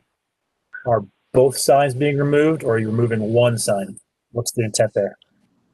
Oh, both sides would be removed there, yeah. Okay, that's all I want to be clarified. Yep, sorry about that. Good. My motion stands. Is there a second? Second. All right, Commissioner Farrell has a second. Any questions on the motion? We'll take the vote. Commissioner Panzer? Aye. Commissioner Durst? Aye. Commissioner Farrell? Aye. Commissioner McCoy? Aye. Chair votes aye as well. Ayes have it. Motion passes. Thank you very much. Thank you. All right, we'll move on to item number 15, GV-20-12-034 634 South Grant Avenue. We have an applicant for 634 South Grant. Yes, I'm here. Elijah Less. All right, I see you there. Please raise your right hand. You swear to tell the truth, the whole truth, nothing but the truth. I do. And please state your name for the record. Elijah Less. Thank you very much. Jacqueline. Okay, so this application is involving landscaping and some exterior alteration. Portions of the application have been completed. So some of those are the new paver patio parking space, and the pavers are Ottawa Creek 2 half-mark pavers in a running bond pattern with a soldier course border. The patio is constructed over 4 inches of compacted gravel base, 3/4 inches of limestone fines, sanded joints, with landscaping at the front and the rear of the home for the submitted plan. Some exterior alteration, a new MAI door, full-length mahogany wood, which is painted, and some more proposed components. The applicant would like to replace the existing asphalt shingle roof with new GAF Royal Sovereign and nickel gray, and as well as install a colonnade collection, one light sand black outdoor wall lantern sconce with clear glass by Home Directors Collection. And that would be 5.5 inches deep, 7.9 inches wide, and 11.3 inches in height. So at the November business meeting, commissioners noted some pavers appear to be concrete and asked for clarification. And per the applicant, the pavers are a concrete blend with a brick-like appearance. So staff does recommend approval with conditions. The condition being that staff would recommend the installation of permeable pavers. And then staff would be recommending this based on standards for site improvements, letter A. All right, Mr. Less, anything else to add? No, I just want to start out with my apologies for doing the work without getting approval first. This is my first home, so I just went in and I wanted to start to try to improve the home. As you can see from the before photos, it wasn't really anything to look at, and the previous owner had done some work that was not, I should say, properly done, which is why the door replacement came into effect. I was having some weather seal issues, so again, my apologies for starting the work without prior approval. So now that I know, I'll be moving forward with that any other time I make changes. All right. Questions, comments from the commission?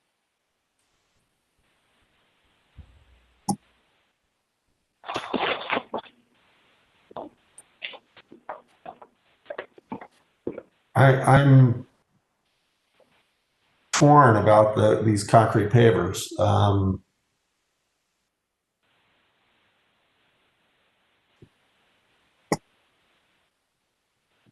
I think here's somebody.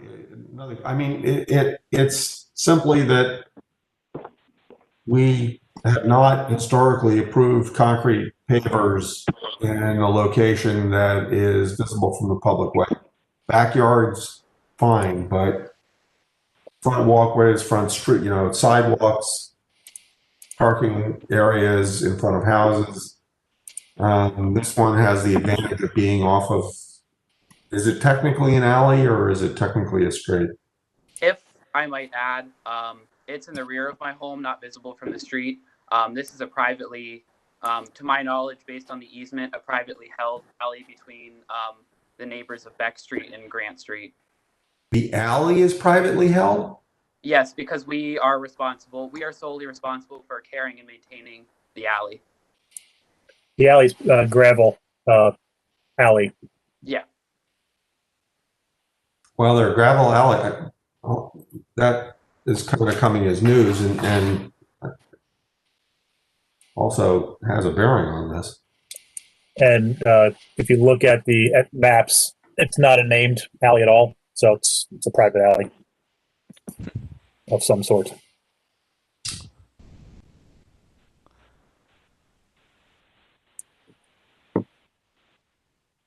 And it doesn't continue across the street as a named alley? It continues on to Brust, but again, it's unnamed, and the homeowners whose easement it affects are the sole. It is our sole responsibility to take care of the alley, not the city's. Yeah, across Grant is the condos. Okay, it runs between Grant and the other. Right. Rust. The Beck Place condos, right? Yep. Huh.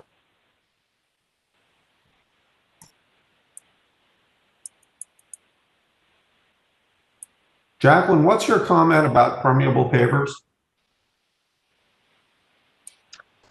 So typically, what I've seen that is only approved, permeable pavers are approved. And then the pavers here are concrete mix of some sort. I don't think that it's so much permeable pavers as that they're not mortared in place and they're not on concrete. If that's what we're kind of getting at, permeable pavers themselves are different beasts, which actually have been used in one or two locations in the village. Yeah, I thought it might be a concern as far as drainage goes. And then Yeah, with but that being so close, it's not draining onto a public street. It's draining into a private alley. yeah, but then just the location, it looked kind of close to the foundation of the building. Yeah. Wow. The previous patio that was there, I believe those looked like concrete pavers as well, and those were sloped back towards the house, which again might have led to some of my issues with the rear door. Obviously, I tried to provide a positive slope away from the home, so that way it does not affect the foundation negatively.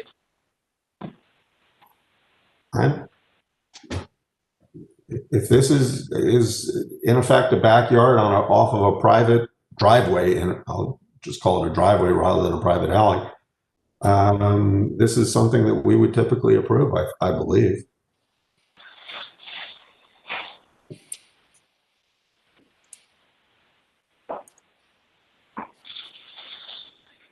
I'm of the same mindset. I think you'd have to see it. You'd have to walk back that gravel drive to even notice it. I go past it every day. I don't see it at all.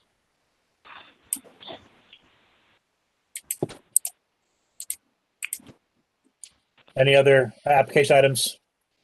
Any commissioners have any issue with or questions on?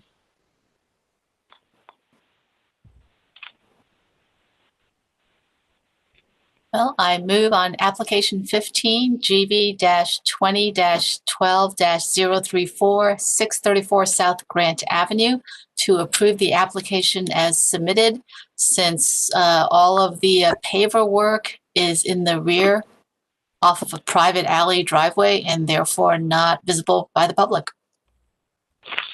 I second that, Panzer. Any questions on the motion? We'll make clarification of the shingles selected are on the approved shingles list. I did look that up. All right, we'll go ahead and take the vote. Commissioner Panzer? Aye. Commissioner Durst? Aye. Commissioner Ferriel? Aye. Commissioner McCoy? Aye. And chair votes aye as well. Ayes have it. Motion passes. Thank you very much. Thank you all.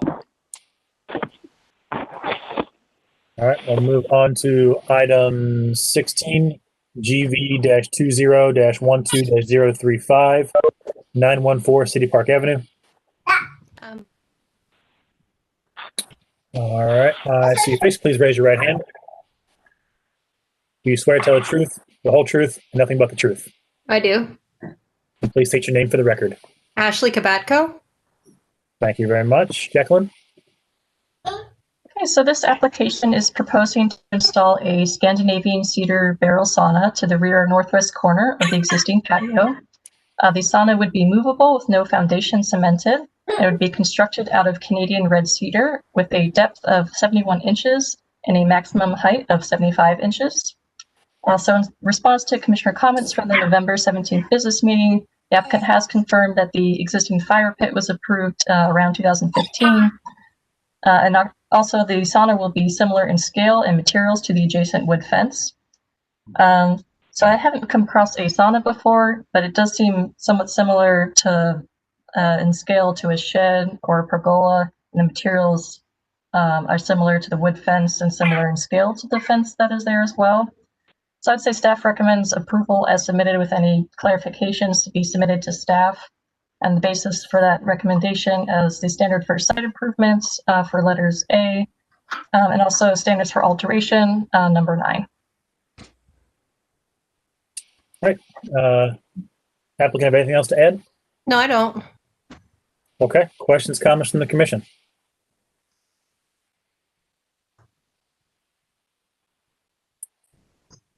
This is probably as much curiosity as anything else. Do they recommend putting shingles on it? For where we live, so out in California, it doesn't recommend, but if you live like where it's going to snow, they do recommend putting shingles on it. Okay, just curious because shingles tend to hold moisture in, and they can prompt wood to rot. But if that's what they recommend, the manufacturer knows what they're doing.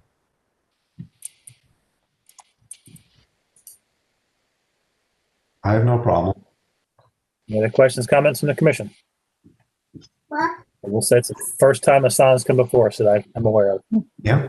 Okay, well, you're making our lives. We're so excited. This is our COVID gift to ourselves. Fair enough. Well, Mr. Chairman, I'll move item number 16 on the agenda, GV-20-12-035. I move to approve as submitted. Second, Durst. All right. We have a motion and a second. Any questions on the motion? We'll go ahead and take the vote. Commissioner Panzer? Aye. Commissioner Durst? Aye. Commissioner Ferriel? Aye. Commissioner McCoy? Aye.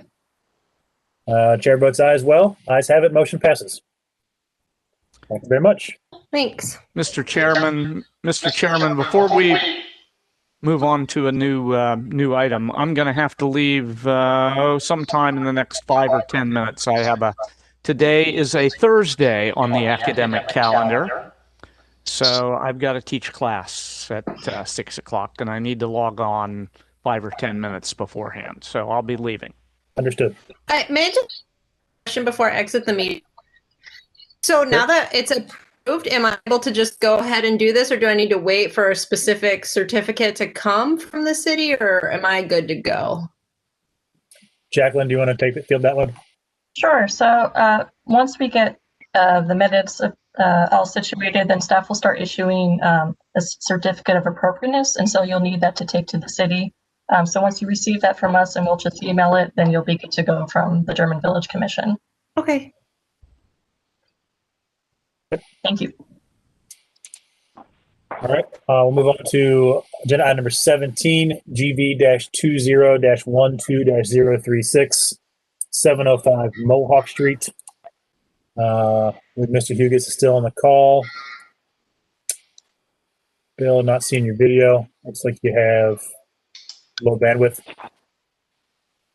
I don't know why. It's a brand new computer. I'm right beside the modem. Talk to Spectrum. Jacqueline, we have previously seen Mr. Hugus on the video on a prior application. He's still sworn in. I recommend we proceed with the application as is. I do as well, and I also recognize Mr. Hughes' voice. Yes. Okay. All right. So Jack, go ahead and read. Sure. Okay, this application is proposing to construct a frame one-story addition to the rear of the existing building. There would be some variances involved with the application, including ones for rear yard, side yard, and the front yard.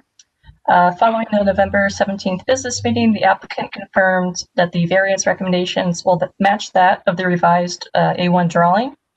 And then the commissioners also noted that hardy panel siding is not recommended for additions. So staff recommends approval as submitted with the exception of the hardy panel siding with any clarifications to be submitted to staff for review. And then of course the condition is listed that the siding should be new wood, boral, or other cementitious siding. The basis for the staff recommendation is that the proposed work is generally consistent with these standards for new construction.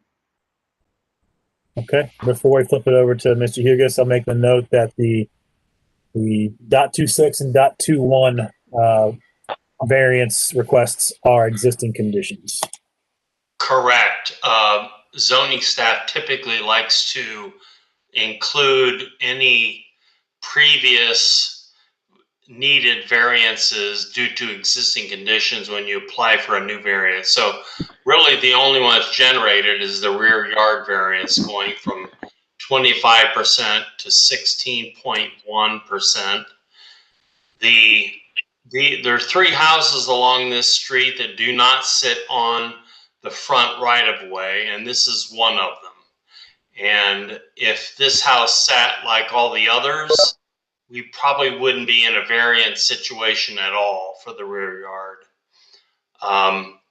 The addition is very similar to what we had proposed initially. And I think since the frame part, one-story part of the cottage, the original cottage, is board and batten, we wanted to go with board and batten for budgetary reasons as well as aesthetics. But I understand the commission's situation with cementitious sidings on additions to historic structures. So if that isn't doable, then we would go to a 4-inch smooth wood lap siding as an alternative.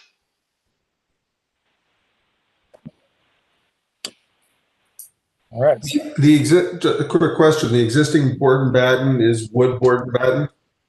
Is real board and batten. And as you know, Jay, we don't use real boards for the field base. Sure. We use panels. So we could use plywood panels in lieu of hardy panels. That's one alternative. I don't know how the commission feels about that. But you're not going to see any of the existing board and batten up against. On the north side, you will. The neighbor will. Okay. Yeah. Okay. And I understand the dilemma, but we were going for broke on budget, and we'll see what shakes out. We have our variance meeting. We need a variance recommendation, of course, but that meeting isn't until late January. So we have one more month to do any tweaks that the commission may want.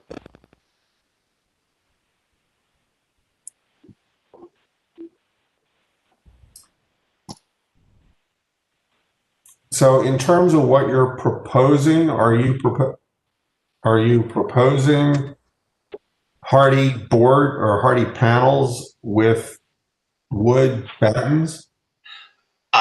That's what we normally use. We use boral battens and hardy panels, typically, at least lately. We could go to a smooth-faced plywood instead of a hardy panel. That's a crappy material. I know. I don't like it. This particular client is fairly adamant about board and batten, but as you know, we have guidelines and they're there for a reason. So we'll deal with it with whichever way the commission desires.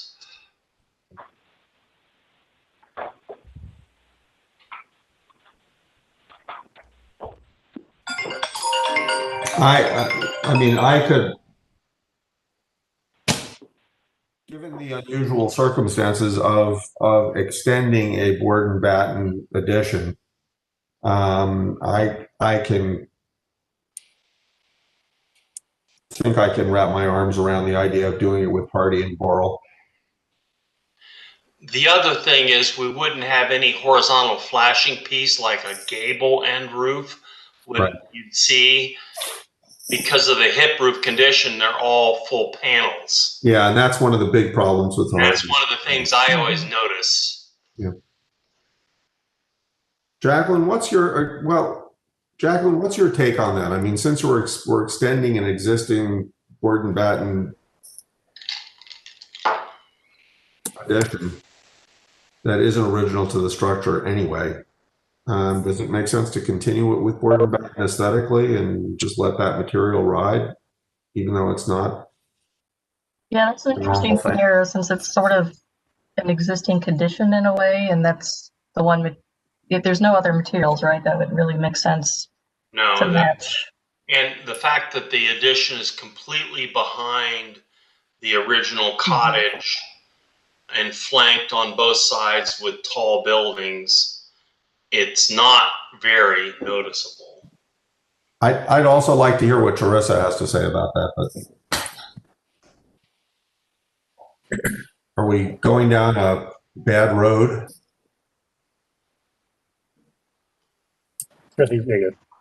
Okay, well. Hello. Oh. Well, the board and batten's not historic. But I don't know, I guess I'm just thinking we get lots of requests for people who want to put board and batten on their additions. So if that shed didn't exist, would we approve just a board and batten addition?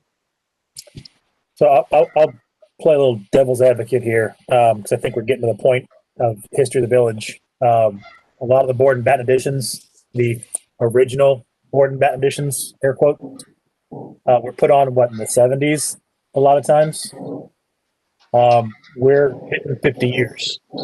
So at what point do we determine that some of the stuff that was part of the initial wave of innovations, revitalization, is now historic in what we look at? Good question. A lot of folks who are from Columbus around a while, it may not seem as historic to them, but we're at the point, I think. Well, then it raises the interesting question when it comes to new materials. Which the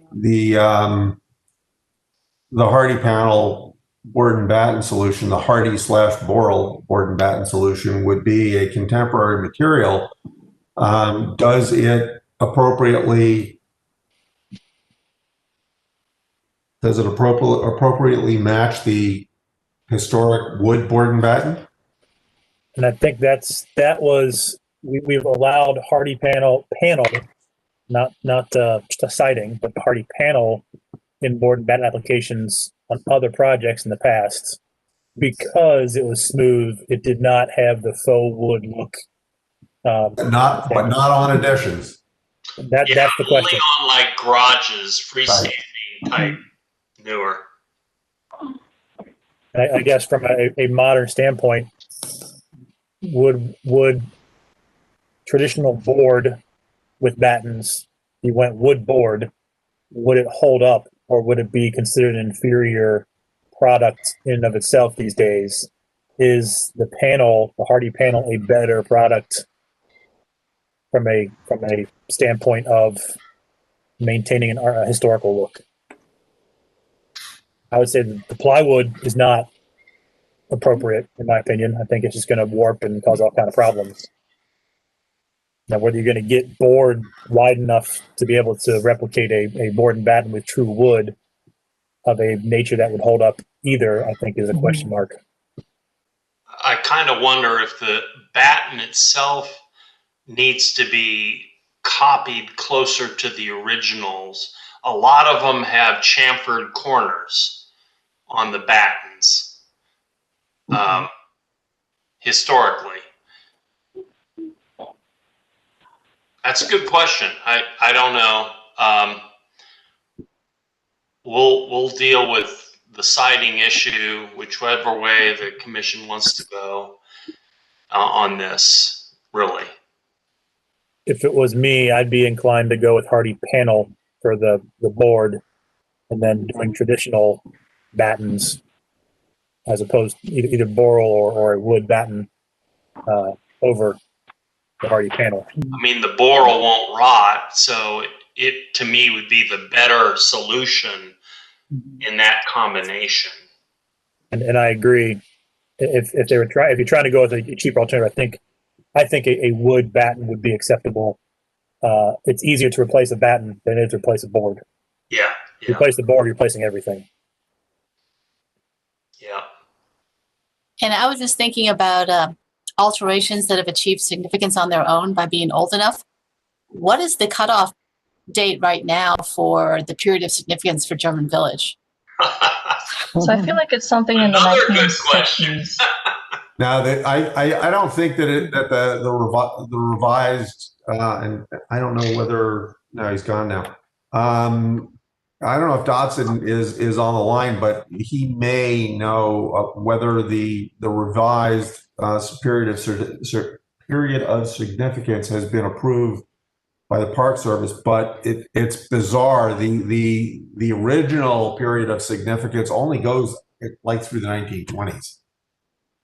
But there is, I believe, an application that is being created to move that all the way up. I don't know, maybe even through the 70s. I think that's a conversation we can have as we get further into the application in the next edition. I will say that I think I've seen a recent update. I don't know how recent that extended it to the 1960s, perhaps. Yeah, it may be 60s, not 70s. Yeah. That was like a revised nomination. Yeah, and there were a lot of windows, 6/6 windows that were put in the 60s. A lot of board and batten siding. I'd be careful overall, for sure, as a commission. I have a question. Are all we doing right now are the variance recommendations? No, we prefer to get the architectural approved so that if we can solidly budget this thing. And if we have to do alterations after that, we have January to do it. So I'd prefer a vote on the addition as well as a vote on the recommendation. Yeah. I'll ask the question. Typically, when we're dealing with approvals of additions and whatnot, we assume more than just a plan, some details and whatnot. Right now, it's just simply plans and elevations. We have enough to actually do a full approval on. The vertical dimensions are labeled on the plans, Anthony. I will, of course, add sections, but I didn't want to go through all that until I knew what direction we're going with both the variance and the finishes. But Anthony, typically, I will present something like this and then add the necessary detail, a section cut given to staff. Staff, yeah. Which would reflect my dimensions that I call out. Yeah. You know, one of the things on the drawing calls for the north wall. Yeah, north wall to be 1 hour rated. Correct. What are you doing with the overhang? Well, if we're within 3 feet, which we're at 3 feet, we're allowed to have a 12-inch overhang. If you go closer than 2 feet, you're not allowed any overhang. But material wise, you've got the fire rating has got to continue all the way around to the. Yes, we put 2 layers of 5/8 gyp under the plywood soffits that you see. Okay. That's a standard detail. I just want to make sure we're not going to wind up coming back and saying, yeah, we need to cut off all the overhangs. No. The north overhang, which. No, that's one of the reasons I know. We would have had a 4th variance of total side yards if we shoved the addition any closer than 3 feet. Right. That was the reason. And then there's an air conditioner existing that we want to leave parked where it is. So. Okay.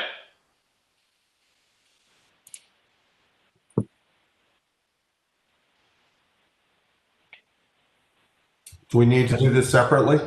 I think we need to separate them because we do a recommendation for the variances and a approval or a disapproval approval on the application for the addition. Yes. Mr. Chairman, I move to on agenda item number 17, application GV 20-12-036 to separate into part A, which are the 3 variances outlined here, and part B, the architecture.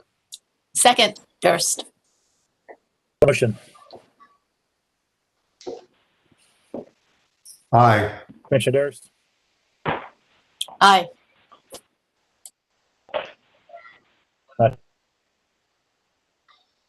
Aye. Chair votes well. Ayes have it.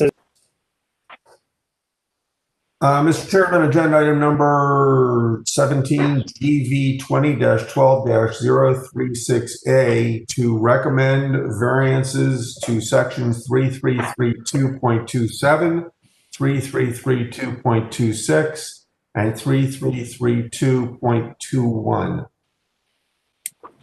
Second, Durst. I'll make the clarification again that the 0.26 and 0.21 are existing conditions. 0.27 is a new condition. Any questions on the motion? Commissioner Panzer? Aye. Commissioner Durst? Aye. Commissioner Farrell is gone. Commissioner McCoy? Aye. Chair votes aye as well. Ayes have it. Motion is recommended. Mr. Chairman, on agenda item number 17, application GV 20-12-036B to approve the application for architecture as submitted with details to be provided to staff. Second, Durst. Any questions on the motion? All right. Commissioner Panzer? Aye. Commissioner Durst? Aye. Commissioner McCoy? Aye. Chair votes aye as well. Ayes have it. Motion passes. Thank you. All right. Moving on to item number 18, GB-20-12-037 578 South 5th Street. We have Fenton's here. Mr. Chairman, I've got to recuse myself from this, so I'll be going on. Thank you. I see you both. Please raise your right hands. You swear to tell the truth, the whole truth, and nothing but the truth. I do. And please state your names to the record. Crystal Santine. And Brian Santine, homeowners. Thank you to the Santines. Jacqueline? Okay, so this application is proposing to add a 4-foot 6-inch by 10-foot 2-inch addition to the west elevation of the existing garage to meet City of Columbus standards for parking. The addition material would be 1x4-inch IPE shiplap siding, salvaged exterior brick from the principal structure on the property. The brick was previously salvaged from the home after a recent addition that was approved, and it is proposed to be used to visually tie the 2 structures together. The roofing material would be black TPO. The outdoor fireplace is a PAX Focus per the submitted spec sheet. BCA approval was previously obtained for the variance reducing the required building line from 10 feet to 1 foot. The applicant would also like to install a 12-foot by 22-foot pergola roof extension to the garage. It would be 10 feet in height. The color would be Spartacus bronze. The applicant would like to install a new patio with a concrete base to be located under the pergola with Nelsonville Star pavers. They'd also like to extend the previously approved fence along the east property line. The fence materials would be painted vertical smooth boral board with nickel gap. Fence cap would be painted 2x4 smooth boral board. So the applicant received variance approvals for the existing previously approved addition as well as the garage addition from zoning. At that time, I don't believe zoning realized that it was located in a historic district, so it was without GVC recommendation. There is a note on the application now in the zoning website that the application or the property is in a historic district. So the address has since been flagged. The existing garage is indicated on sandboard maps from the 1920s and 1950s, and staff does consider this to be contributing historic structure. So the proposal appears to significantly alter the west elevation that faces South 5th Street so that the contributing structure no longer reads as a garage. So staff would recommend that the addition avoid substantially altering that historic garage, as well as recommending installing patio with permeable material rather than installing that concrete base. So the basis for the staff recommendation is standards for alteration. And that is number 2, the distinguishing characteristics of a property shall not be destroyed. The removal or alteration of any historic material or distinctive architectural features shall be avoided whenever possible. And number 5, that the distinctive stylistic features and examples of craftsmanship that characterize a property shall be treated with sensitivity. And number 10 as well, whenever possible, a new addition or alteration shall be accomplished so that its future removal will not impair the essential form and integrity of the structure.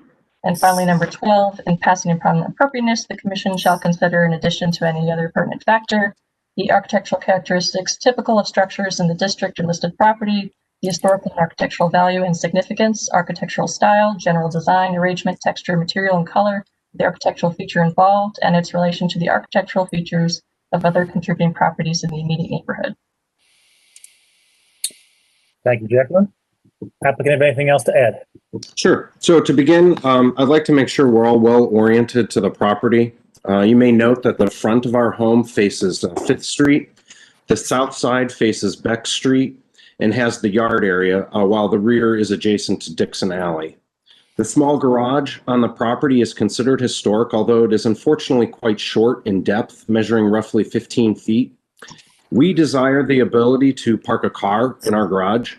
Like many other homes in the community, we had considered building a new one-car garage adjacent to the existing garage with an offset, but felt this wasn't the best option. It would be more visually obtrusive to achieve the goal of parking at least one car in a garage. The average car sold in the United States is 17.5 feet long, and the typical garages are now built between 20 and 22 feet deep. Therefore, to minimize the streetscape impact and limit the massing, we propose building a short addition to the west facade of the garage.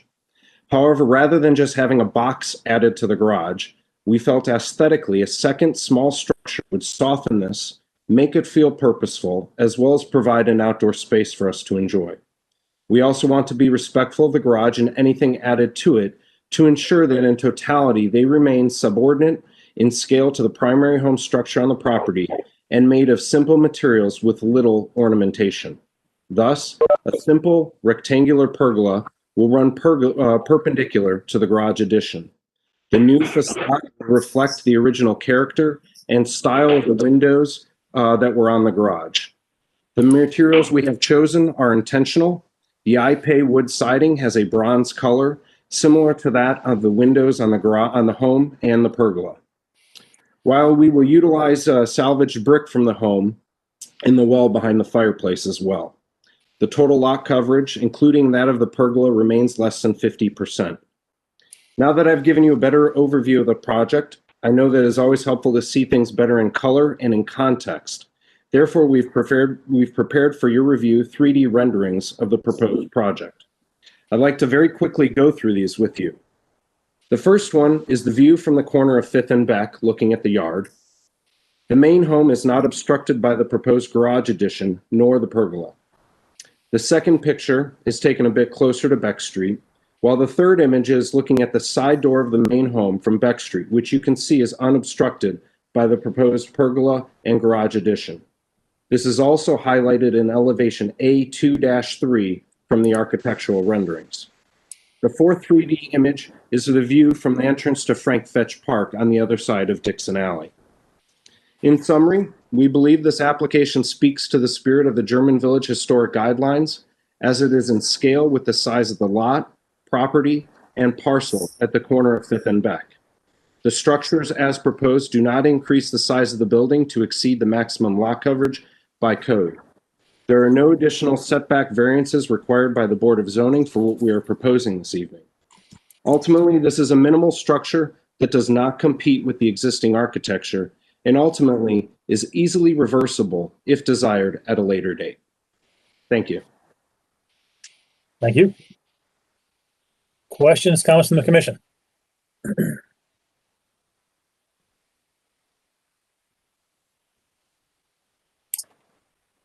Commissioner Durst.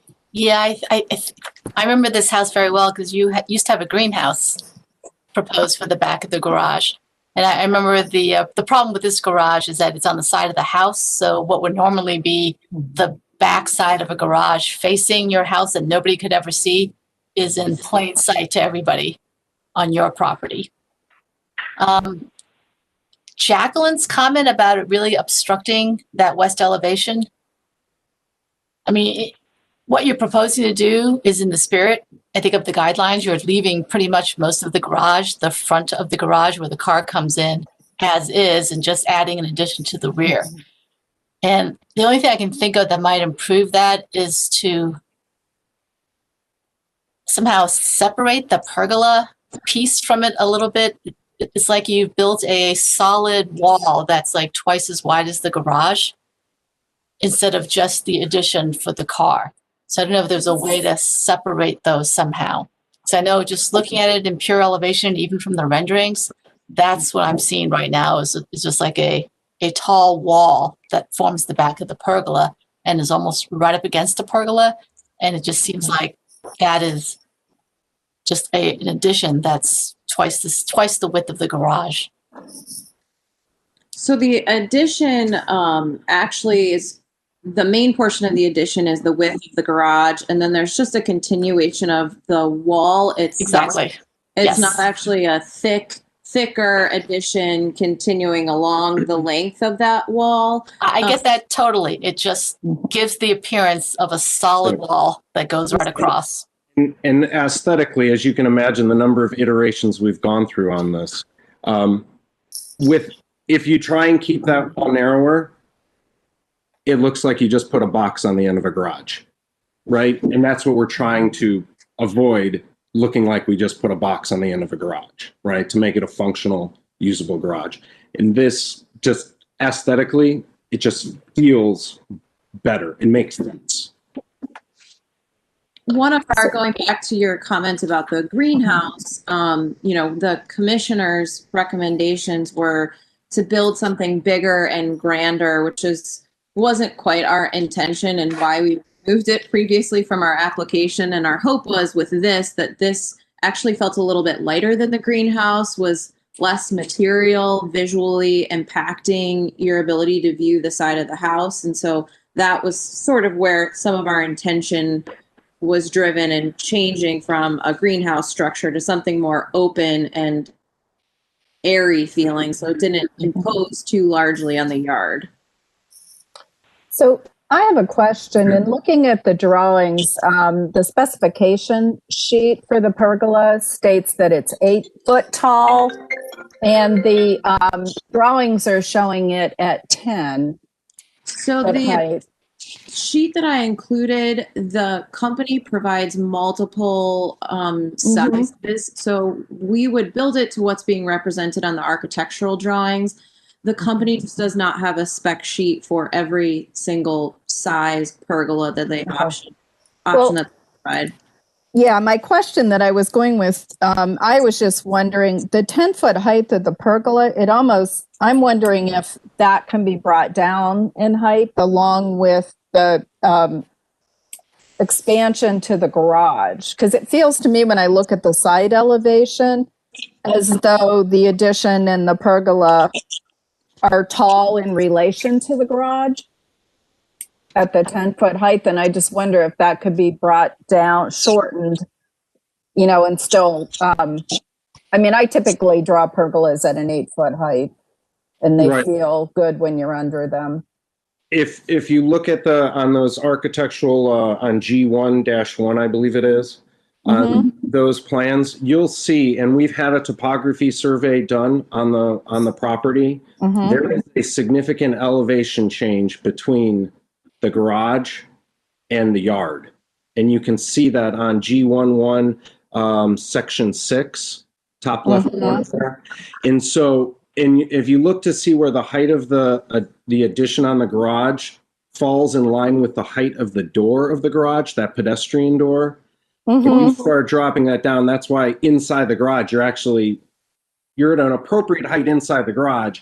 Outside, because of the elevation of the yard, that's what makes your pergola then taller, if you will. We have about a foot in height to step into the garage from our existing driveway today. Yeah.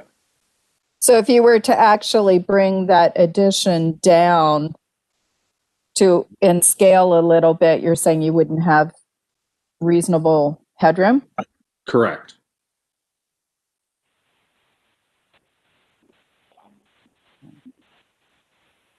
Yeah, that I don't know, that relationship is the only. I like the fact that the pergola is so simple. It just it's odd because of the shape of the garage, how the wall engages it. I'm trying to look at how you do it without overshadowing the existing structure.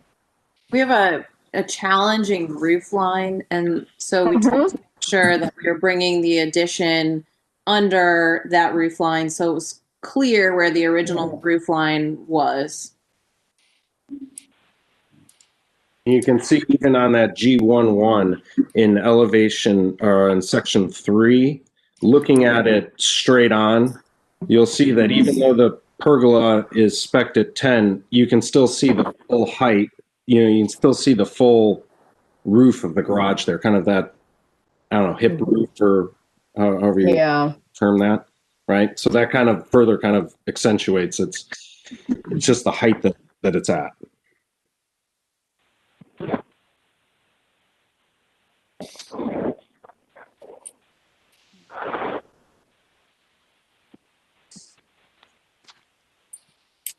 So I'll make a comment of just for the record. Typically, we don't encourage patio spaces in the side yard. This being a corner lot and having no rear yard, that's the mitigating circumstance, I believe, to allow for patios in the side yard. So I want to make sure that's stated for the record moving forward, because that came up on applications in the past. I do share Commissioner McCoy's concern about the height being 10 feet. I understand the garage elevation foot difference. I'm wondering if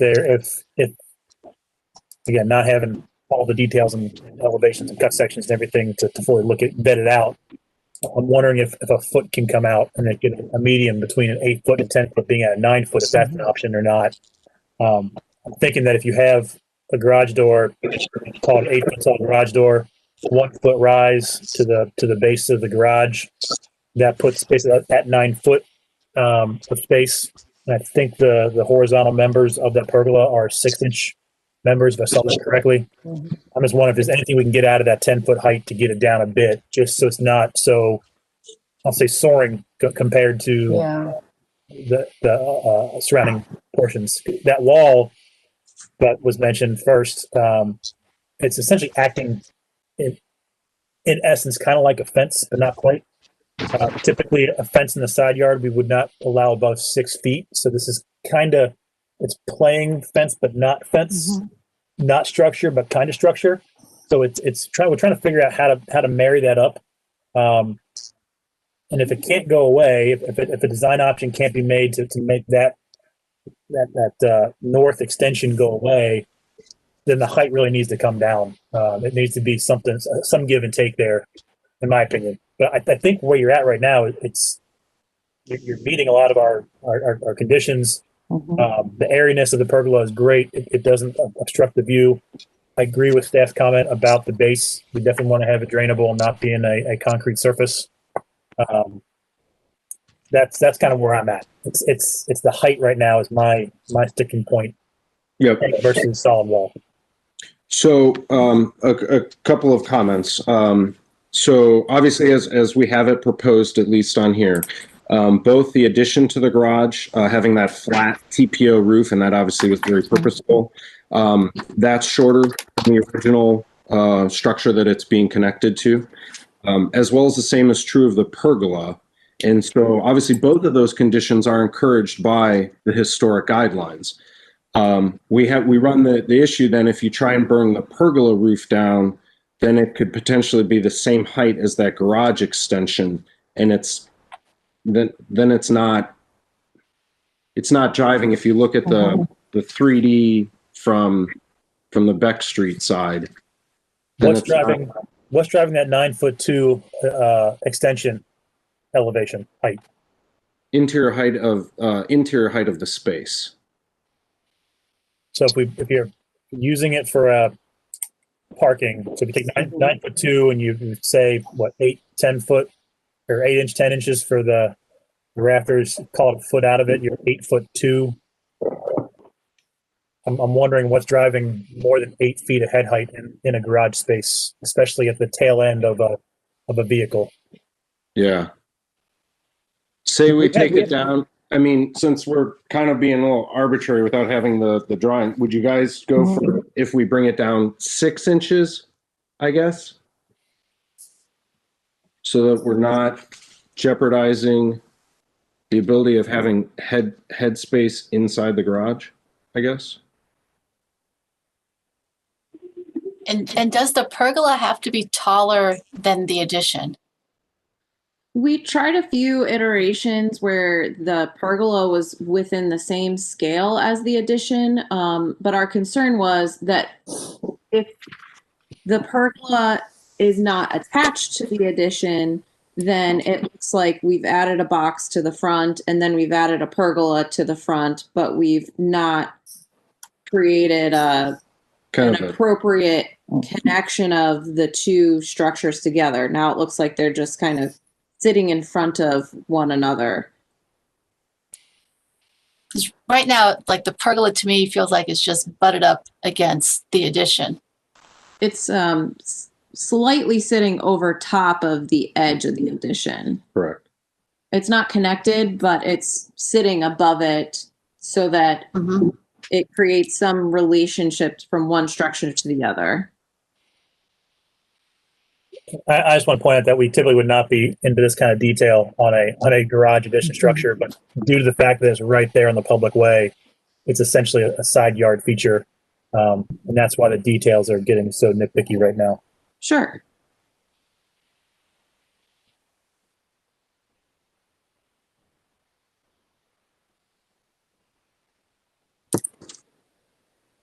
Yeah, I was just trying to think whether I would feel better if the pergola just looked like it was part of the addition, and it just kind of came out, and whatever the pergola size was maybe double, like it was part of the addition. It was like a bay rather than 3 pieces all together. It was just your historic garage and then the addition, part of which is solid and part of which is open air.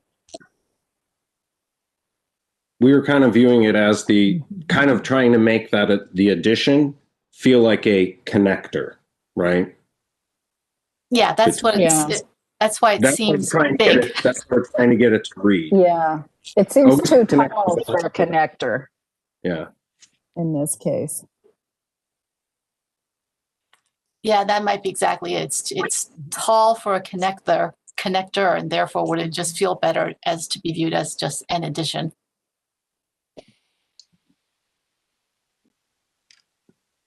So if if our architect is able to get that to come down as much as he can so that we still have adequate headroom inside the garage, would you guys be willing to go with that then? And I don't know if that's 6 inches. If he says, hey, you know what, I can get a foot out of it. Okay, we'll take down a foot.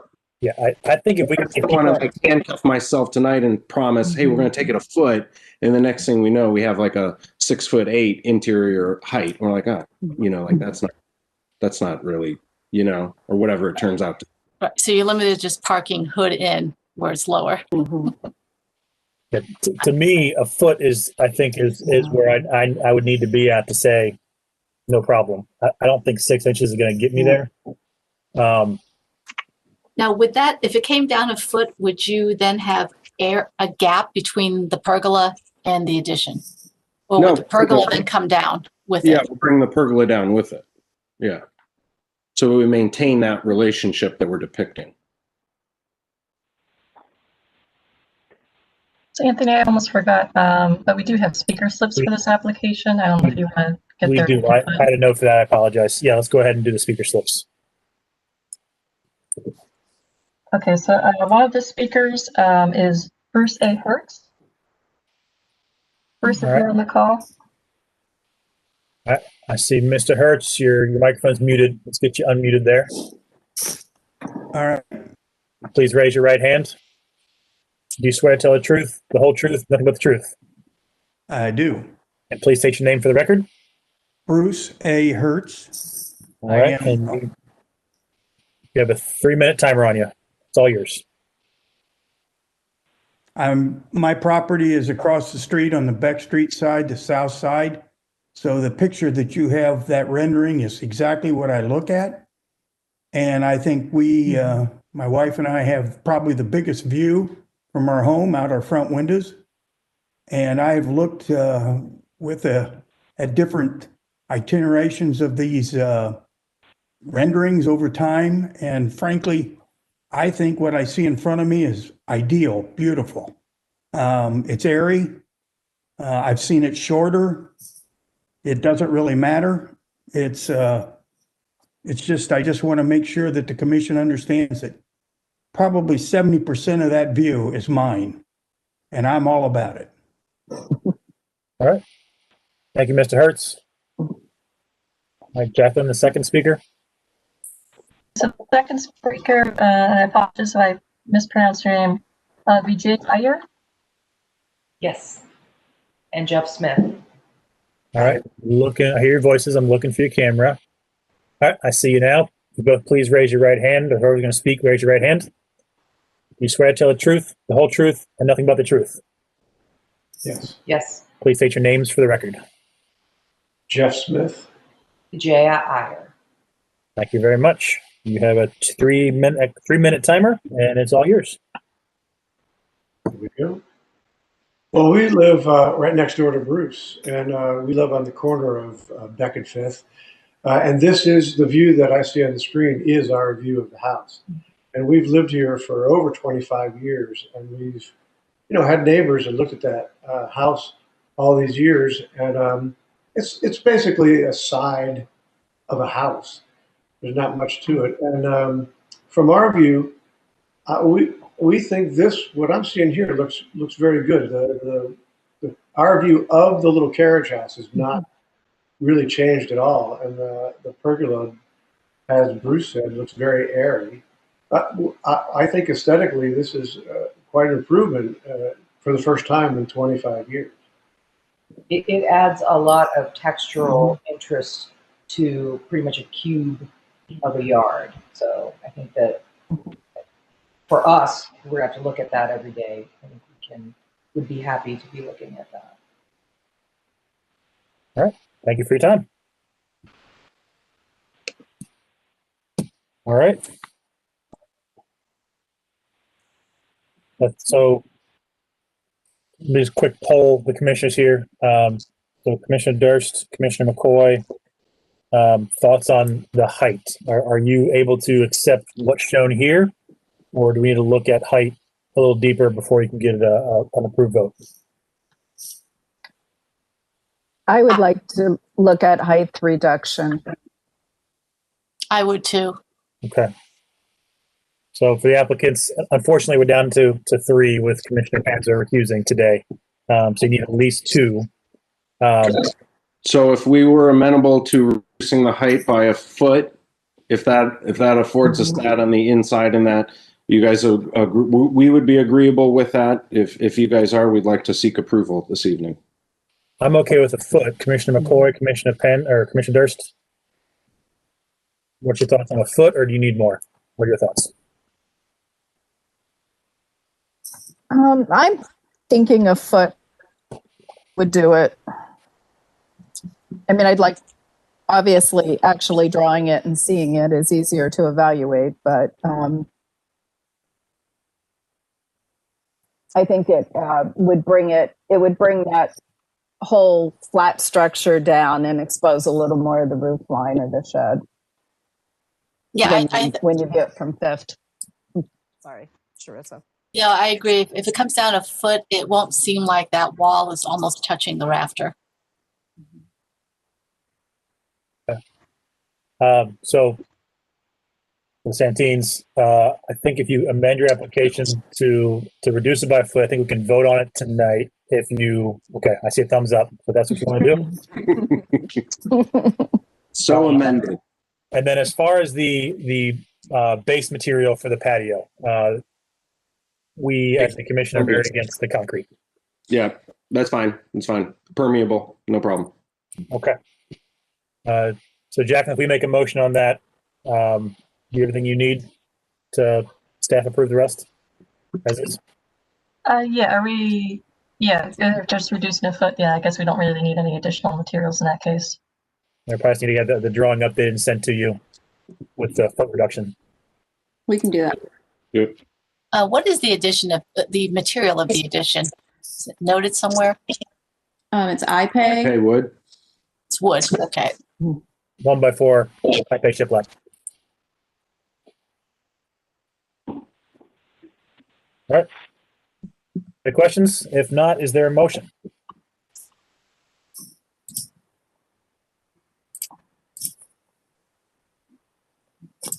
All right. I move on application 18 GV-20-12-037 578 South 5th Street to approve the application as amended by the applicant that they will reduce the addition and pergola by 1 foot and that the patio will be on a permeable base and not concrete.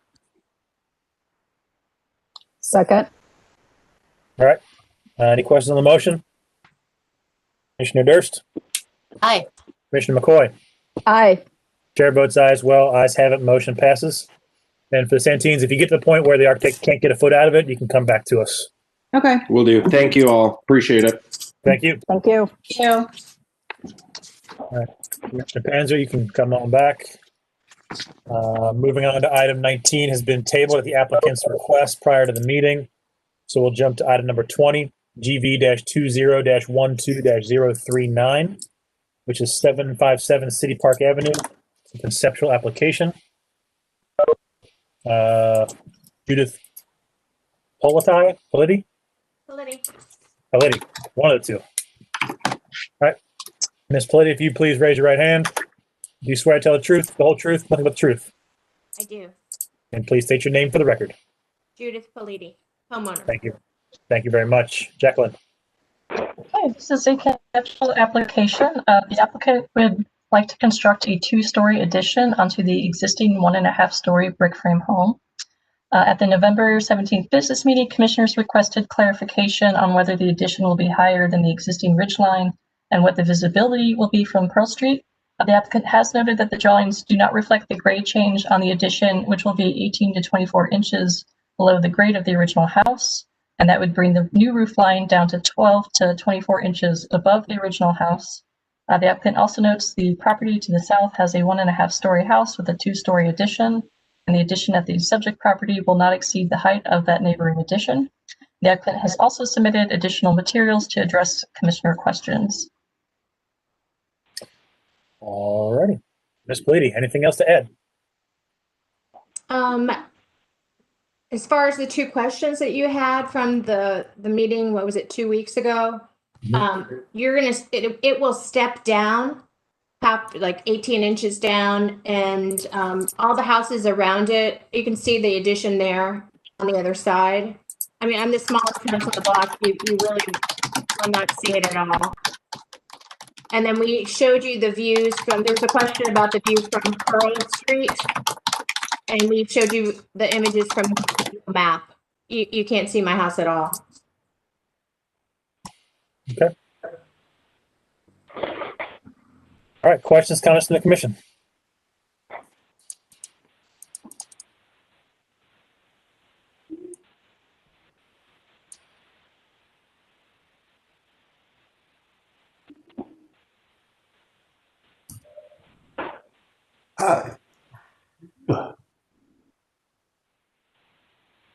I'm having difficulty with the drawings, trying to figure out exactly. It seems that an historic portion of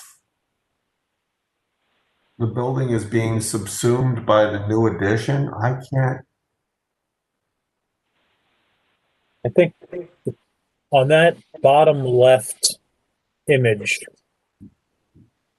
is the addition starting where that vertical wall is, right there in the kind of the center?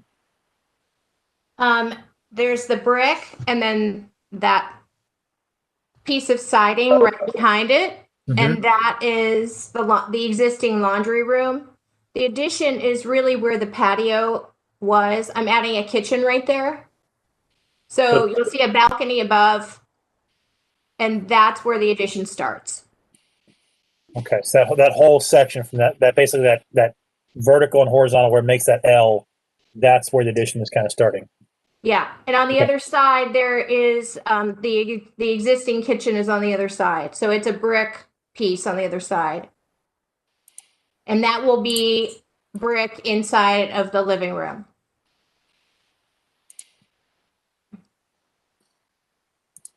And then looking at page 4, directly if you go to page 4 of the PDF, there we go, top left corner. So it looks, that's the current existing rear. Right. This addition is basically smashing right up to, I'll say the further wall, brick wall, and it's engulfing this smaller brick addition on the left there. That's the existing kitchen, and I'm basically taking the roof line off of that and putting the second story on top of it. Okay. So Jay, is that at your question about where's what and everything else? Yeah, and it's kind of what gives me a headache. Well, I mean, I'm looking at the addition to the south. If you look at that, and that just lines directly up, and we took everything in. I spoke with my architect, and she told me that you like it to come in at least 12 inches on each side, which is what we did on each side. So it does step back. We can change the material of it if that would, of the addition. I'm really looking for some guidance, Jay. It doesn't seem to be stepping back. See, I don't see a north arrow on the bottom property line.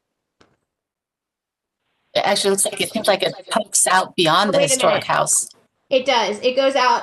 We popped it out. That was what she said. We could either pop it in or pop it out. So we popped it in on one side and popped it out on the other. Make sense? Yeah, I guess we prefer it popping in. Well, I mean, this is a funny. It's a funny little thing because of what happens above. If you're looking at the rendering view 1, wow,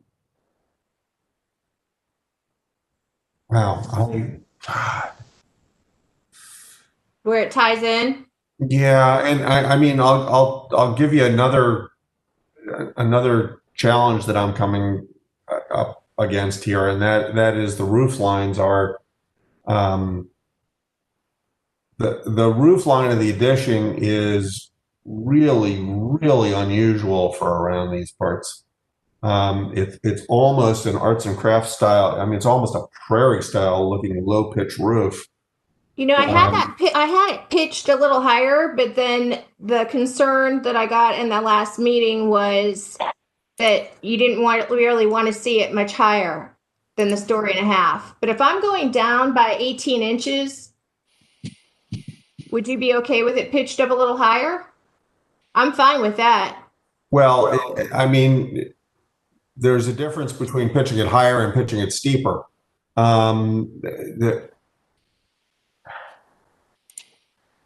Boy, sorry, I'm trying to wrap my arms around, because you've got the pitch of the dormer, which is kind of the dominant pitch of this roof. It is. Which looks like it's the same pitch that you're using for the roof, or close to it. Yeah. I think another part, I brought it down from the original. That's why it's the same. Yeah.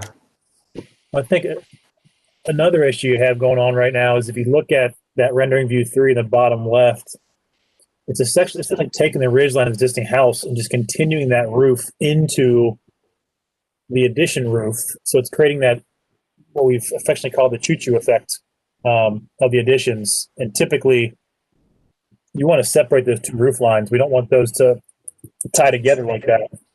So exactly where are you going to see that from, Anthony? And that's it. If you're not going to see it, it's funny. It's a very peculiar situation. It's an itty bitty house. It really is.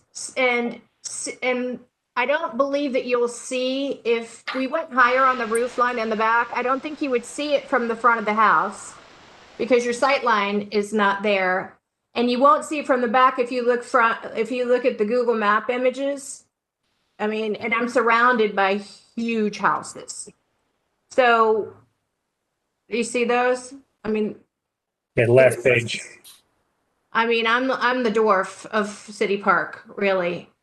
But I'm looking for guidance on it. And honestly, this is conceptual, and then I'm working with an architect to get it right. You see, I mean, you can't see anything. Which building? See that big tree? Yeah. That blocks my entire house. That's the house next door.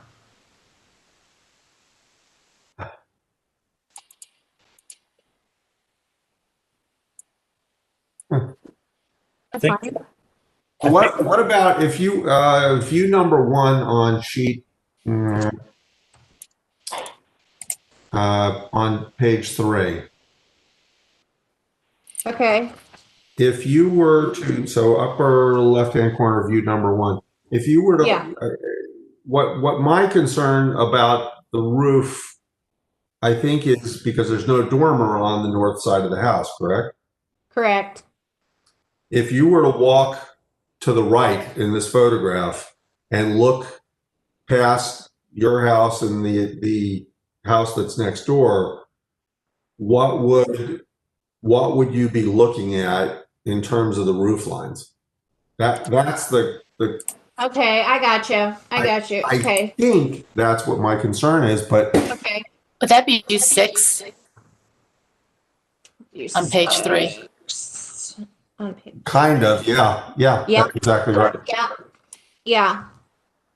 Yeah, you'll see it there. Just look at that Google Street View. But that's only, honestly, if you're going to walk down that thing. If you're on the sidewalk, I don't know that you would. Well, it's really if you're across the street. I mean, that's the one that really. Anthony, you see it on Google Earth or Google Maps? And darn it, I just took the tree out. You wouldn't be able to see it. No. I think the only other thing you'd see would be from the left side of the front of the house, seeing the addition past that dormer. Trees there right now, kind of blocking the view. Yeah. That's the only other place you'd see it from. And I'm trying to keep it as low as possible by stepping down into the addition. And I can drop it even a little bit further if I need to. Well, it's, I mean, what Anthony was talking about before is something that we're usually very, very concerned about, and that is extruding an existing roof line to create a connector. But this is, I don't think I'm trying to think about that north side. I'm trying to think whether you'd ever even see it. I mean, you certainly see the addition, and you might see where it engages the roof, but I don't think you perceive the extrusion. The roof is, what material is the existing roof? It's a shingle. Asphalt shingle? Yeah. Yeah. I think what would help is these renderings that you have on page 5 and 6. Yeah. You do a rendering, if you look at rendering view 1 in the top left corner, just flip it to the other side of the house looking down. I think that'll give the view that Jay's really looking for. Right now we're missing that specific view. Can I send that to you? Would that, my people are gone today. Yeah, sure. Okay. So that's good. And it's a metal roof on the dormer. It's a red metal roof on the dormer. Currently. So one half of it is shingled and one half of it is metal. So it's a shingle roof with a metal dormer. Correct. Yes, correct.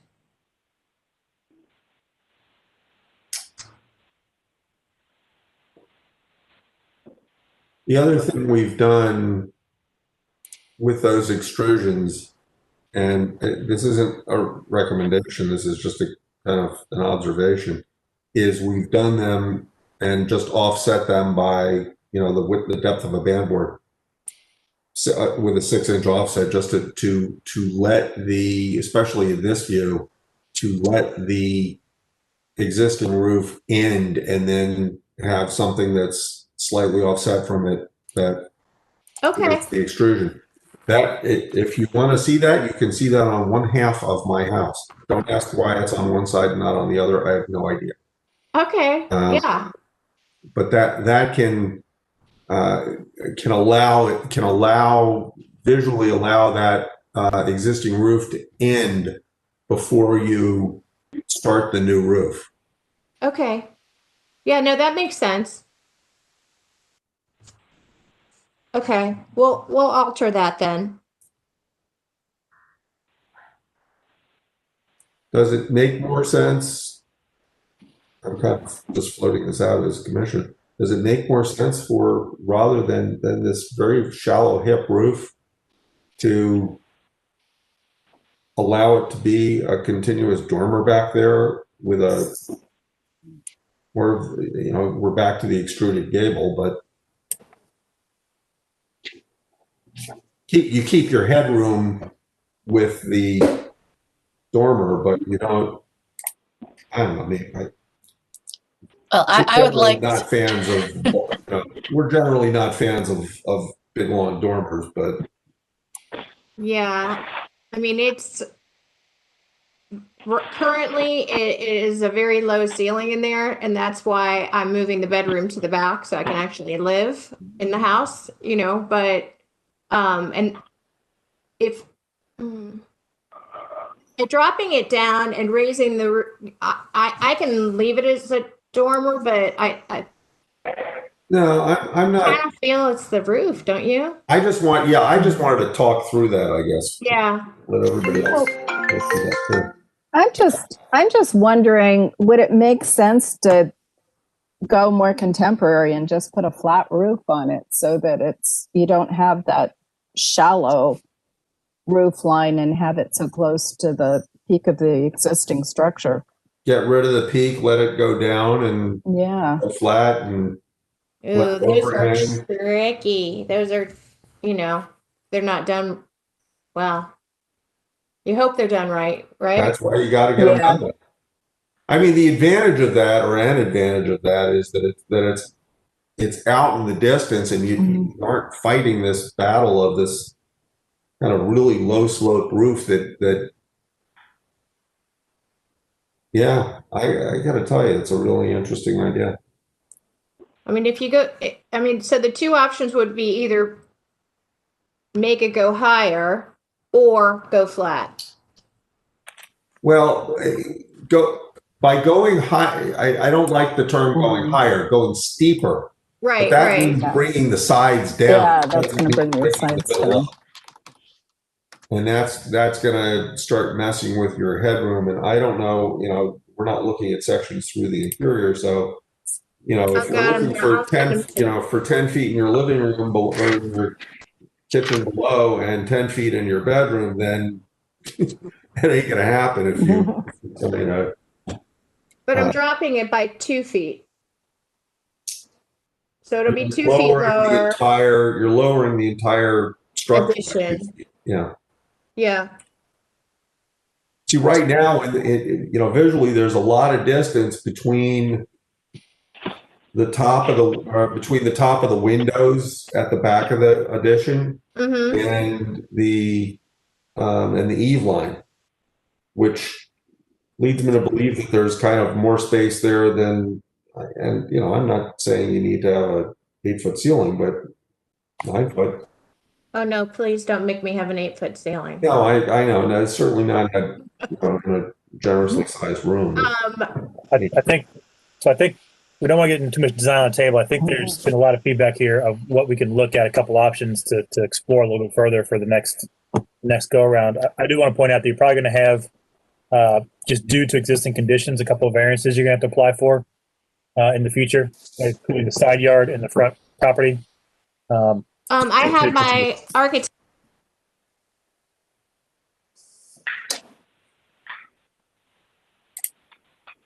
I think we may have lost her. I think you went muted there on us. You need to unmute yourself.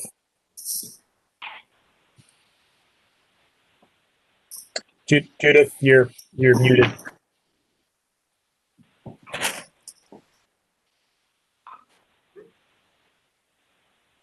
Judith? Okay, sorry about that. Sorry.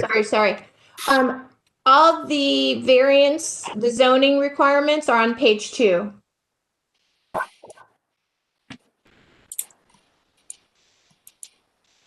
So my architect already reviewed all that. Okay, so you'll have to submit for the existing conditions variances, correct? I believe. Right now, your side existing north, you're at 1'6" and it requires 3. So it's the existing structure, it's not the addition, but the zoning will probably make you get variances for the existing structure because you're putting addition onto it, even though your addition's not impeding upon the zoning requirement. Okay, I'll have her do that. Yeah, I just want to make sure you don't get a hiccup on that when you get to that point in the process. No, I appreciate that. I didn't know that. Sure. Okay. Any other questions you have for the commission? So for the next time, so I'm assuming conceptually you're going to want to see something else. If you want to come back for the conceptual, you're welcome to. If you want to make revisions and come back and go for a vote, you can do that as well.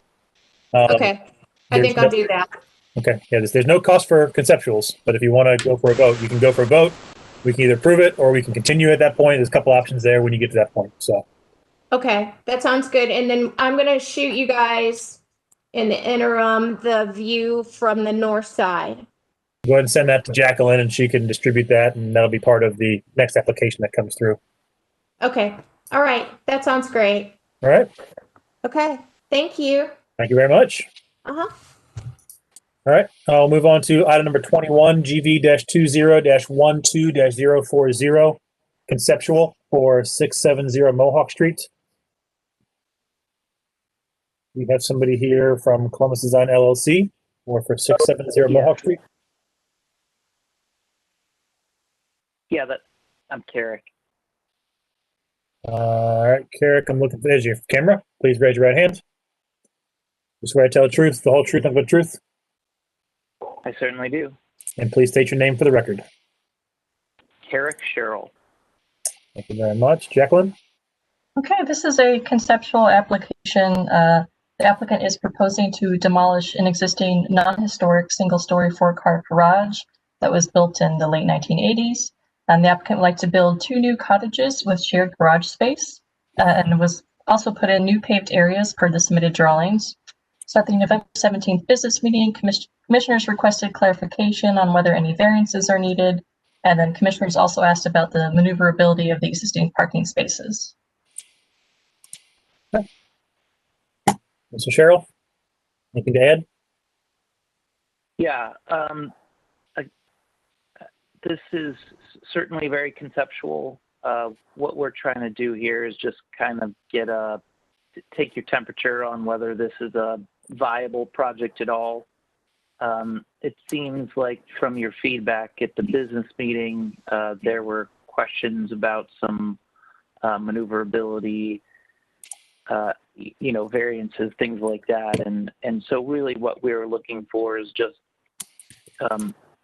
feedback on whether it's a acceptable solution to have alley facing dwellings along this stretch. And there will be variances. I mean, we want to engage our civil engineer, our zoning consultant,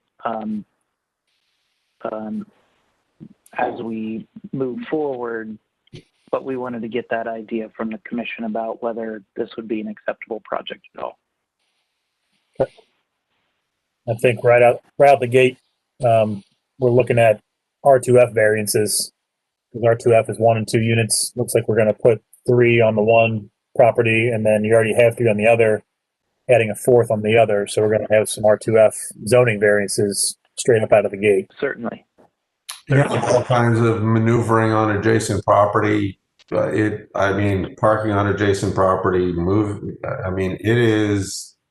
this is going to be a big raft of variances, or simply combining the two properties, which at the end of the day might make the most sense, would be to combine the two properties and to put the 5, 6, 7 units onto a single parcel or something like that. I mean, you need a zoning attorney to tell you that, but there's some. Oh, sure, yeah. There's just a whole bunch of stuff. I think that the one thing, at least from my perspective, the question you asked that to me has an immediate answer, as far as I'm concerned, and that is, would I have any objections to putting residences facing onto Macon Alley? And the answer to that, for me at least, is absolutely not. I would have no problem with that whatsoever. The thing that concerns me a little bit more is the notion that you're going to have to pave the entire rest of the area so that all you have are 4 buildings and a parking lot, and that is really problematic for me. Sure. I mean, I think there's solutions to how the paving can work that can mitigate some of that feeling of building in asphalt. There's also, we're not paving the entire lot, so Well, I understand that, but build some green space. That gets back to the maneuvering areas for the parking. I mean, right now you've got 5 parking spaces back there, but there are at least 2 of them that are going to be virtually impossible to get out of. The 2 spaces, God, I should know this. The two spaces to the west, if you manage to get into them, I have no idea how you're going to get out of them.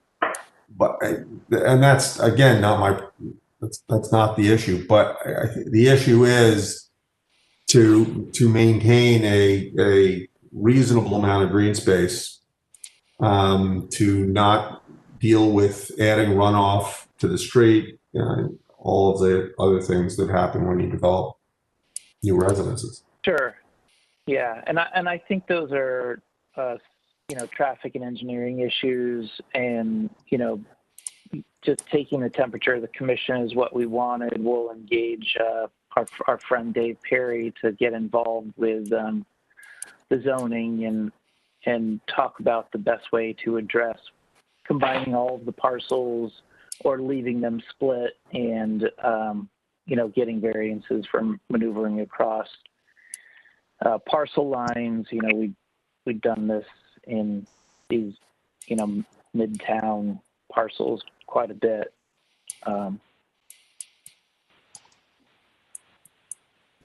But I think the biggest question is whether the alley facing dwellings was going to be acceptable. There are over 100 alley facing dwellings in German Village. Sure. I mean, and especially on this stretch, there's quite a number of alley facing dwellings.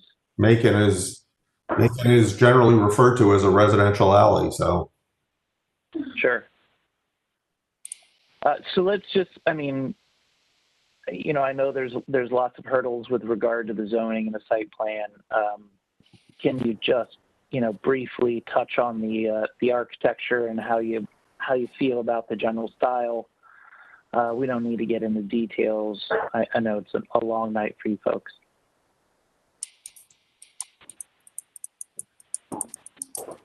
Can I ask a clarification question? There are actually two garages being demolished, not just one.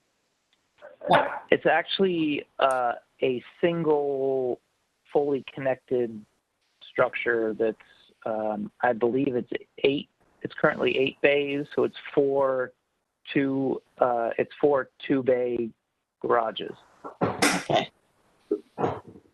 So it's a single it has a 8-car slight garage. jog in it. Okay.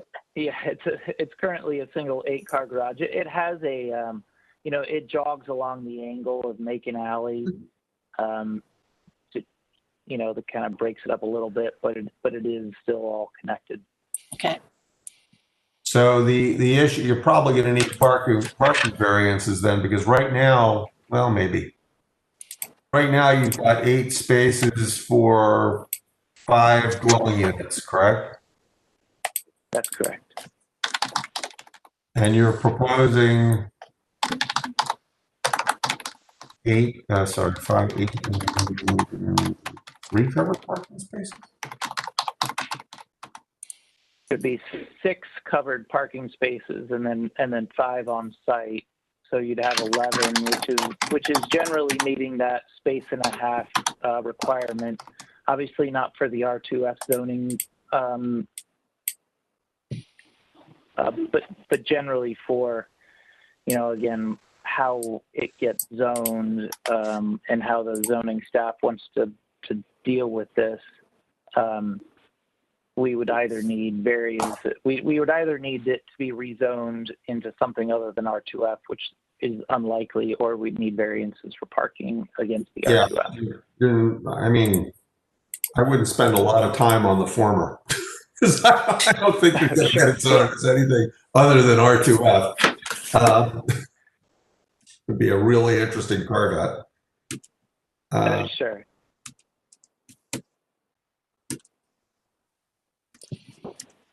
I think from an architecture perspective, I think traditional materials, wood siding, boral siding. We wouldn't typically do hardy siding on something this size. It looks like you're intending to do siding of some sort. Roofing materials, typical shingles from the approved list, metal roof, slate roofs, synthetic slates are all viable. I don't think I have too much of an issue with the fenestration on the front facade. I mean, kind of want to see it in context. I don't think we want to see two kind of mirror images of each other. Maybe a little bit of variation between the two to let it blend in a little bit better. Sure. Anthony, there are so many, this would be so kind of typical of even 150 years ago, where somebody put up 2 houses next to each other that were identical. I mean, you see, true. In a lot of cases they've changed over the years, but God, go down to Schiller Park on the east side of Schiller Park, and there are 4 identical Italianates that have only differentiated with their porch additions over the years. True. Yeah, and simple, and Yeah. I think height wise, looking at what's around there, obviously we'll want to have some streetscapes kind of put together. But you got to the north, you got a 1.5 story. To the south, you got a 1.5, 2.5 story ish. Across the way, you got a 2-story and a 2.5 story. So you're right in the same size of all sides of you. Yeah, we're certainly not trying to push the height limit here. We're just trying to add a little bit of interest to the neighborhood with some alley dwellings and add a little value to the property here. I guess the oddity of it, and maybe it's just the oddity of it, is having the triple wide garage on the first floor of each of these things facing that center driveway. It's just strange. But And one of the consideration looking at the street view, there's a fairly significantly large tree in the current property that will probably end up needing to go because it's right in the middle of the parking lot, it looks like. And then on the adjacent property to the north, you're going to be right into its canopy. So looks like there's going to be some major tree surgery happening, and we want to make sure we're maintaining tree coverage by replacement or some other means. Absolutely. The owners, or my clients, the owner's son, whose grandmother is incredibly interested in trying to keep as many of the existing trees as possible, and will be,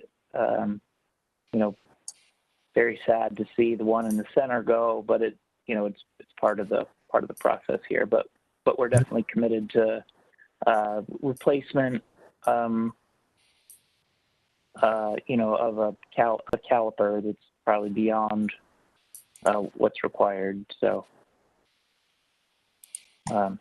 But I appreciate your feedback tonight. I think this is a good start. I'll probably get with our civil engineer and our zoning consultant and start the process in earnest.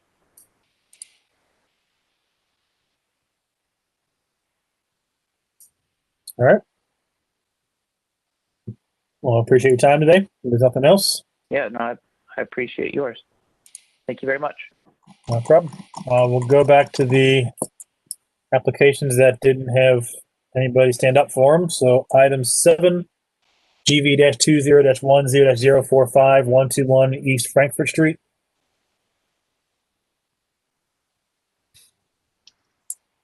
This is an application that I believe has been continued twice before. So I believe at the last hearing, the commissioners mentioned they want to move to a vote at this point, whether or not the applicant is in attendance. Okay, and this one it's a shingle color that's not on the approved shingle list, correct? I think this one also is the shingle type. yeah, the shingle type is not on our list at all. It's like a faux wood appearance. Okay. Well, then is there a motion?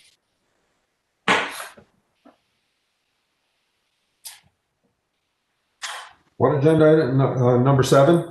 Number 7. Agenda item number 7, application GV 20-10-045 121 East Frankfurt to approve as submitted. Is there a second? Second. All right. Dealer's choice. Any questions on the motion? Commissioner Panzer? Nay. Commissioner Durst? Nay. Commissioner McCoy? Nay. Chair votes nay as well. Application denied.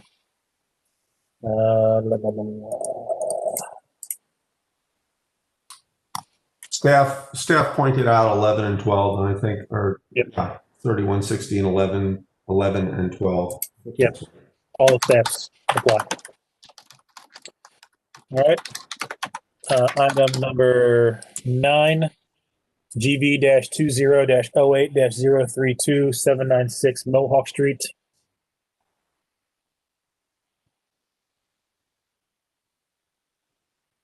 No one here for 796 Mohawk Street. And this is the second one that was also previously continued twice. and was holding this one up.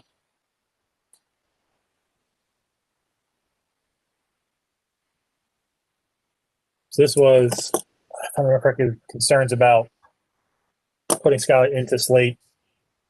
They got one contractor, I believe, but not a second. That's right. They said they had difficulty in finding a second contractor to give an opinion if they weren't going to be commissioned to do the work. And there's also a question of the lifespan of the slate roof as well, if it was, nearing the end of its life. Mm-hmm. Is the letter in here? Sorry, There should I'm be wondering which one letter in here in the materials. I'm looking and I'm not seeing it. Which doesn't mean it's not here. It just means I'm looking and not seeing it.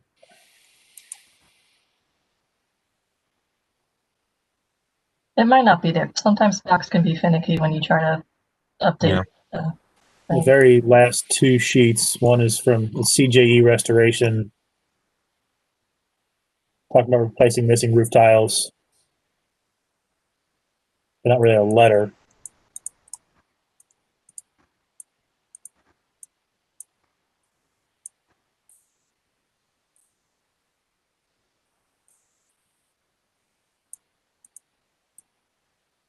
Douglas, could you scroll down to, yeah, thank you.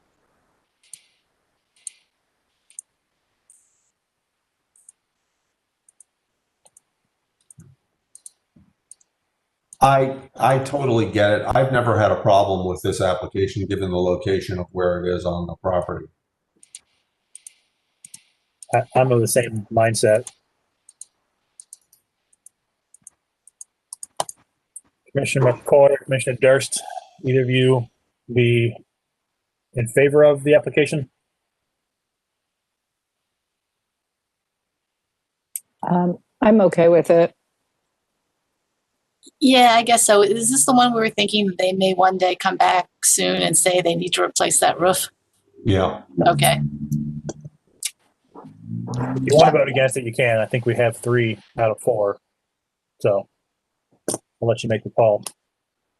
I have a motion on agenda item number 9, GV 20-08-032796 Mohawk to approve as submitted. Second. Questions on the motion? Commissioner Panzer? Aye. Commissioner Durst? Aye. Commissioner McCoy? Aye. Chair votes aye as well. Ayes have it. Motion passes. Item number 11, GV-20-11-024, 1054 South Pearl Street. This is that brick garage structure. Correct, yes. This is a second continuance, or this would be the second time it's been continued already? No, it's continued more time than the previous 2. Right. Okay, so they still have one more to go. Yeah, I believe so. A motion to continue? So moved. Is there a second? Second. Any questions on the motion? Take the vote. Commissioner Panzer? Aye. Commissioner Durst? Aye. Commissioner McCoy? Aye. Chair votes aye as well. Ayes have it. And then item 12, GV-20-11-025, 797 South 6th Street. This is adjacent to Schmidt's, the fence.